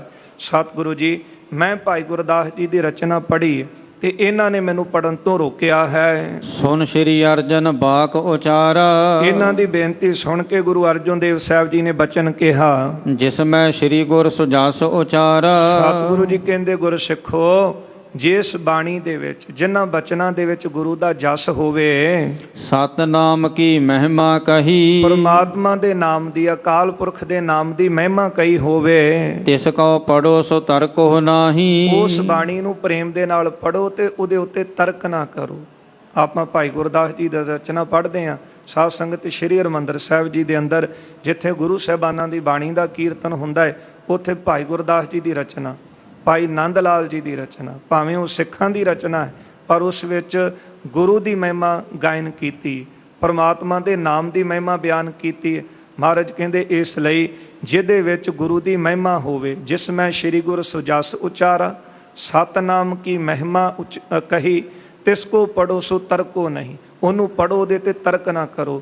ਤੇ ਕਈ ਬੁੱਧੀ ਜੀ ਉੱਠ ਕੇ ਕਹਿਣਗੇ, ਜੀ ਇਤਿਹਾਸ ਦੀ ਉਹ ਕਥਾ ਹੈ, ਇਹਨੂੰ ਸੁਣਨ ਦੇ ਨਾਲ ਕੀ ਲਾਭ ਮਿਲੇਗਾ। ਪਰ ਗੁਰੂ ਸਾਹਿਬ ਨੇ ਕਿਹਾ, ਜਿਹੜਾ ਰਸਤਾ ਸਾਨੂੰ ਪਰਮਾਤਮਾ ਤੱਕ ਲੈ ਕੇ ਜਾਂਦਾ ਹੋਵੇ, ਉਹ ਰਸਤੇ ਨੂੰ ਨਿੰਦਣਾ ਨਹੀਂ ਚਾਹੀਦਾ। ਇਸ ਲਈ ਭਾਵੇਂ ਇਤਿਹਾਸ ਭਾਈ ਸੰਤੋਖ ਸਿੰਘ ਜੀ ਦੀ ਕਮਾਈ ਦੇ ਨਾਲ ਉਹਨਾਂ ਨੇ ਲਿਖਿਆ ਹੈ, ਪਰ ਉਹਨਾਂ ਦੀ ਕੱਲੀ ਕੱਲੀ ਗੱਲ ਦੇ ਵਿੱਚ ਇੰਨਾ ਕੁ ਵਜਨ ਹੈ ਕਿ ਉਹਨਾਂ ਦੀ ਕੱਲੀ ਕੱਲੀ ਆਪਾਂ ਰਚਨਾ ਪੜ੍ਹ ਲਈਏ, ਇੱਕ ਇੱਕ ਗੱਲ ਸਾਨੂੰ ਪਰਮਾਤਮਾ ਵੱਲ ਲੈ ਕੇ ਜਾਂਦੀ, ਪਰਮਾਤਮਾ ਦੇ ਨਾਮ ਵੱਲ ਲਿਜਾਂਦੀ, ਗੁਰੂ ਦੀ ਮਹਿਮਾ ਬਿਆਨ ਕਰਦੀ। ਇਸ ਲਈ ਉਹਨੂੰ ਪੜੋ, ਉਹਦੇ ਤੇ ਤਰਕ ਨਾ ਕਰੋ। ਸਤਿਗੁਰ ਸਮਤਾ ਚਾਹੇ ਜੇ ਮੂੜ। ਜਿਹੜੇ ਮੂਰਖ ਗੁਰੂ ਦੀ ਬਰਾਬਰੀ ਕਰਨਾ ਚਾਹੁੰਦੇ ਹਨ, ਕਿਮ ਲਗ ਸਕੈ ਜੇ ਆਸ਼ੈ ਗੂੜ। ਇਹ ਜਿਹੜਾ ਗੂੜਾ ਆਸ਼ਾ ਹੈ, ਉਹ ਇਸ ਆਸ਼ੇ ਨੂੰ ਨਹੀਂ ਜਾਣ ਸਕਦੇ। ਸੋ ਨਹਿ ਪੜੋ ਕਰੋ ਤਿਸ ਤਰਕ। ਉਹ ਉਸ ਰਚਨਾ ਨੂੰ ਨਾ ਪੜੋ, ਉਹਦੇ ਉੱਤੇ ਤਰਕ ਜ਼ਰੂਰ ਕਰੋ। ਜਿਹੜੇ ਗੁਰੂ ਦੀ ਬਰਾਬਰੀ ਕਰਨਾ ਚਾਹੁੰਦੇ ਸੀ ਤਾਂ ਉਹਨਾਂ ਨੇ ਆਪਣੇ ਗ੍ਰੰਥ ਬਣਾਏ। ਅੱਜ ਵੀ ਆਪਾਂ ਦੇਖਦੇ ਹਾਂ, ਕੁਝ ਡੇਰੇ ਖੁੱਲ੍ਹੇ ਨੇ, ਉਹਨਾਂ ਨੇ ਵੀ ਨਾਲ ਗ੍ਰੰਥ ਰੱਖੇ ਨੇ, ਤੇ ਉਹਦੇ ਵਿੱਚੋਂ ਪੜ੍ਹ ਕੇ ਚੀਜ਼ਾਂ ਸੁਣਾਈ ਜਾਣੀਆਂ। ਗੁਰੂ ਦੀ ਬਰਾਬਰੀ ਜਿਹੜੇ ਲੋਕ ਕਰਦੇ ਨੇ, ਸਤਿਗੁਰੂ ਕਹਿੰਦੇ ਉਹ ਨਾ ਪੜੋ, ਉਹਦੇ ਤੇ ਤਰਕ ਜ਼ਰੂਰ ਕਰੋ। ਜੋ ਸਿੱਖ ਪੜ੍ਹੇ ਪਰਹਿ ਮਤ ਫਰਕ। ਜਿਹੜਾ ਅਨਮਤੀਆਂ ਦੀ ਰਚਨਾ ਪੜ੍ਹੇਗਾ, ਉਹਦੀ ਮੱਤ ਵਿੱਚ ਫਰਕ ਪੈ ਜਾਂਦਾ ਹੈ। ਜਦੋਂ ਹੋਰਾਂ ਦੀ ਰਚਨਾ ਪੜ੍ਹਦੇ ਹਾਂ, ਅਪਰ ਜੇ ਗੁਰ ਬਾਣੀ ਅਨੁਸਾਰ, ਹੋਰ ਜਿਹੜੀ ਲਿਖਤ ਗੁਰੂ ਦੀ ਬਾਣੀ ਅਨੁਸਾਰ ਹੈ, ਕਹਿ ਵਰਣਨ ਜੇ ਪ੍ਰਭ ਅਵਤਾਰ, ਜਿਸ ਵਿੱਚ ਅਕਾਲ ਪੁਰਖ ਦੇ ਪਿਆਰਿਆਂ ਦੀ ਗੱਲ ਕੀਤੀ ਹੈ, ਸਤਿਗੁਰ ਹਰ ਸੰਬੰਧਨੀ ਬਾਣੀ, ਜਿਸ ਰਚਨਾ ਦੇ ਵਿੱਚ ਸਤਿਗੁਰ ਹਰ ਸੰਬੰਧਨੀ ਬਾਣੀ, ਜਿਹੜੀ ਗੁਰੂ ਦੇ ਨਾਲ ਅਤੇ ਪ੍ਰਮਾਤਮਾ ਨਾਲ ਸਾਨੂੰ ਜੋੜਦੀ ਹੋਵੇ, ਪੜੋ ਸੁਨੋ ਨਿਸ਼ਚੈ ਉਰਠਾਨੀ, ਉਸ ਨੂੰ ਵੀ ਨਿਸ਼ਚੈ ਕਰਕੇ ਪੜੋ ਅਤੇ ਸੁਣੋ। ਮਤ ਸਰ ਕਰ ਗੁਰ ਸੋ ਜਿਨ ਕਰੀ, ਜਿਨ੍ਹਾਂ ਨੇ ਈਰਖਾ ਦੇ ਨਾਲ ਬਰਾਬਰ ਦੇ ਗ੍ਰੰਥ ਬਣਾਏ ਨੇ, ਜਿਸ ਤਰ੍ਹਾਂ ਉਸ ਸਮੇਂ ਬਾਬੇ ਪ੍ਰਿਥੀ ਚੰਦ ਨੇ, ਉਹਨਾਂ ਦੇ ਸੁਪੁੱਤਰ ਮਿਹਰਬਾਨ ਨੇ ਵੀ ਆਪਣੀ ਰਚਨਾ ਰਚੀ ਸੀ। ਇਸ ਤਰ੍ਹਾਂ ਜਿਹੜੇ ਹੋਰ ਅਨਮਤੀਏ ਲੋਕ ਗੁਰੂ ਨਾਲ ਘਰ ਨਾਲ ਈਰਖਾ ਕਰਦੇ ਨੇ ਤੇ ਈਰਖਾ ਵਸ ਹੋ ਕਰਕੇ ਆਪਣੀ ਵੱਖਰੀ ਬਾਣੀ ਰਚ ਲੈਂਦੇ ਨੇ। ਕਹਿ ਵਿਸ਼ਿਆਨ ਕਹਿ ਨਰ ਕਥ ਧਰੀ, ਹਾਂ, ਤੇ ਫਿਰ ਉਸ ਵਿੱਚ ਮਹਾਰਾਜ ਕਹਿੰਦੇ ਹਨ, ਮਨੁੱਖਾਂ ਦੀ ਬਣਾਈ ਹੋਈ ਵਿਸ਼ਿਆਂ ਦੀ ਜਿਹੜੀ ਕਥਾ ਹੈ, ਸੋ ਉਸ ਨੂੰ ਕਹਿ ਨਰ ਕਥੀ, ਤੇ ਮਨੁੱਖਾਂ ਨੇ ਜੋ ਬਣਾਈ ਹੈ, ਤਿਨ ਕੋ ਪੜਨ ਬਾਦ ਹੈ ਐਸੇ, ਉਸ ਨੂੰ ਪੜਨਾ ਤੇ ਉਹ ਬਿਰਥਾ ਹੈ। ਬਿਨ ਬਰਖਾ ਘਨ ਗਰਜਤ ਜੈਸੇ, ਉਹਨੂੰ ਪੜਨਾ ਤੇ ਇਸ ਤਰ੍ਹਾਂ ਜਿਸ ਤਰ੍ਹਾਂ ਬਿਨਾਂ ਬਰਖਾ ਤੋਂ ਬੱਦਲ ਗਰਜ ਰਹੇ ਹੋਣ, ਉਹਨਾਂ ਦਾ ਕੀ ਲਾਭ ਹੈ, ਉਹਦੇ ਨਾਲ ਕਿਹੜੀ ਖੇਤੀ ਹੋ ਜਾਵੇਗੀ। ਇਸ ਤਰ੍ਹਾਂ ਜਿਹੜੇ ਅਨਮਤੀਏ ਲੋਕ ਗੁਰੂ ਦੇ ਨਾਲ ਈਰਖਾ ਵਸ ਹੋ ਕੇ ਗੁਰੂ ਘਰ ਨਾਲ ਤੇ ਈਰਖਾ ਕਰਦੇ ਨੇ, ਕਹਿੰਦੇ ਨੇ ਸਭ ਕੁਝ ਇੱਧਰ ਹੀ ਹੈ ਜੀ, ਸਾਡੇ ਡੇਰੇ ਵੱਲ ਹੀ। ਮਹਾਰਾਜ ਕਹਿੰਦੇ ਉਹਨਾਂ ਦੀਆਂ ਗੱਲਾਂ ਤੇ ਇਸ ਤਰ੍ਹਾਂ ਪੜ੍ਹਨੀਆਂ ਬਿਰਥੀਆਂ ਨੇ, ਜਿਸ ਤਰ੍ਹਾਂ ਬਿਨਾਂ ਪਾਣੀ ਤੋਂ ਬੱਦਲ ਵਰ ਰਹੇ ਹੋਣ, ਤੇ ਉਹ ਬਿਨਾਂ ਬਰਖਾ ਕਨ ਗਰਜਤ ਜੈਸੇ, ਬਿਨਾਂ ਬਰਖਾ ਤੋਂ ਬੱਦਲ ਗਰਜਦੇ, ਉਹ ਬਿਅਰਥ ਹਨ। ਜਿਸ ਮੈਂ ਗੁਰ ਅਰ ਹਰ ਥਰ ਕੰਤੇ, ਜਿਸ ਬਾਣੀ ਦੇ ਵਿੱਚ ਗੁਰੂ ਅਤੇ ਹਰੀ ਉੱਤੇ ਤਰਕ ਕੀਤੀ ਹੋਵੇ, ਨਰਕ ਪਰੇ ਜੇ ਪੜ੍ਹੇ ਸੁਨੰਤੇ, ਜਿਹੜਾ ਉਸ ਰਚਨਾ ਨੂੰ ਪੜ੍ਹੇਗਾ ਸੁਣੇਗਾ, ਉਹ ਵੀ ਨਰਕਾਂ ਦਾ ਹੀ ਭਾਗੀ ਹੋਵੇਗਾ। ਕਿਉਂਕਿ ਜਿਹੜੀ ਗੱਲ ਗੁਰੂ ਤੋਂ ਪ੍ਰਮਾਤਮਾ ਤੋਂ ਦੂਰ ਲਿਜਾਂਦੀ ਹੈ, ਉਹ ਪੜ੍ਹਨ ਦੇ ਨਾਲ ਜੀਵ ਦੀ ਅਧੋਗਤੀ ਹੁੰਦੀ ਹੈ। ਇਸ ਲਈ ਮਹਾਰਾਜ ਕਹਿੰਦੇ ਉਹਨੂੰ ਪੜ੍ਹਨ ਸੁਣਨ ਦਾ ਕੋਈ ਫਲ ਨਹੀਂ, ਪਰ ਜਿਹੜੀ ਰਚਨਾ ਸਾਨੂੰ ਅਕਾਲ ਪੁਰਖ ਦੇ ਨਾਲ, ਨਾਮ ਦੇ ਨਾਲ, ਗੁਰੂ ਦੇ ਨਾਲ ਜੋੜਦੀ ਹੈ, ਉਹ ਪੜ੍ਹਨ ਦਾ ਉਹਦਾ ਵੀ ਬਹੁਤਾ ਲਾਭ ਹੈ। ਇਹ ਸਤਿਗੁਰੂ ਜੀ ਨੇ ਸਿੱਖਾਂ ਨੂੰ ਉੱਤਰ ਦਿੱਤਾ ਹੈ ਤੇ ਇਹਨਾਂ ਦੇ ਮਨ ਦੇ ਜਿਹੜੇ ਸ਼ੰਕੇ ਸੀ ਉਹ ਦੂਰ ਕੀਤੇ ਹਨ। ਸਤਿਗੁਰੂ ਕਿਰਪਾ ਕਰਨ, ਜੋ ਉਪਦੇਸ਼ ਸਤਿਗੁਰਾਂ ਨੇ ਸਾਨੂੰ ਬਖਸ਼ਿਆ ਹੈ, ਦਿੱਤਾ ਹੋਇਆ ਉਪਦੇਸ਼ ਸਾਡੇ ਹਿਰਦਿਆਂ 'ਚ ਵਸ ਜਾਵੇ। ਇਹਨਾਂ ਬਚਨਾਂ ਦੀ ਕਮਾਈ ਕਰ ਸਕੀਏ, ਲੋਕ ਸੁਖੀਏ ਪਰ ਲੋਕ ਸੁਹੇਲੇ ਹੋ ਸਕਣ। ਆਓ ਅਖੀਰਲੀਆਂ ਦੋ ਪੰਕਤੀਆਂ ਸਰਵਣ ਕਰੀ ਇੱਥੇ ਫਤਿਹ ਬੁਲਾਈਏ ਜੀ। ਜਿਸ ਮੈਂ ਗੁਰ ਅਰ ਹਰ ਤਰ ਕੰਤੇ, ਨਰਕ ਪਰੇ ਜੇ ਪੜ੍ਹੇ ਸੁਨੰਤੇ। ਵਾਹਿਗੁਰੂ ਜੀ ਕਾ ਖਾਲਸਾ, ਵਾਹਿਗੁਰੂ ਜੀ ਕੀ ਫਤਿਹ।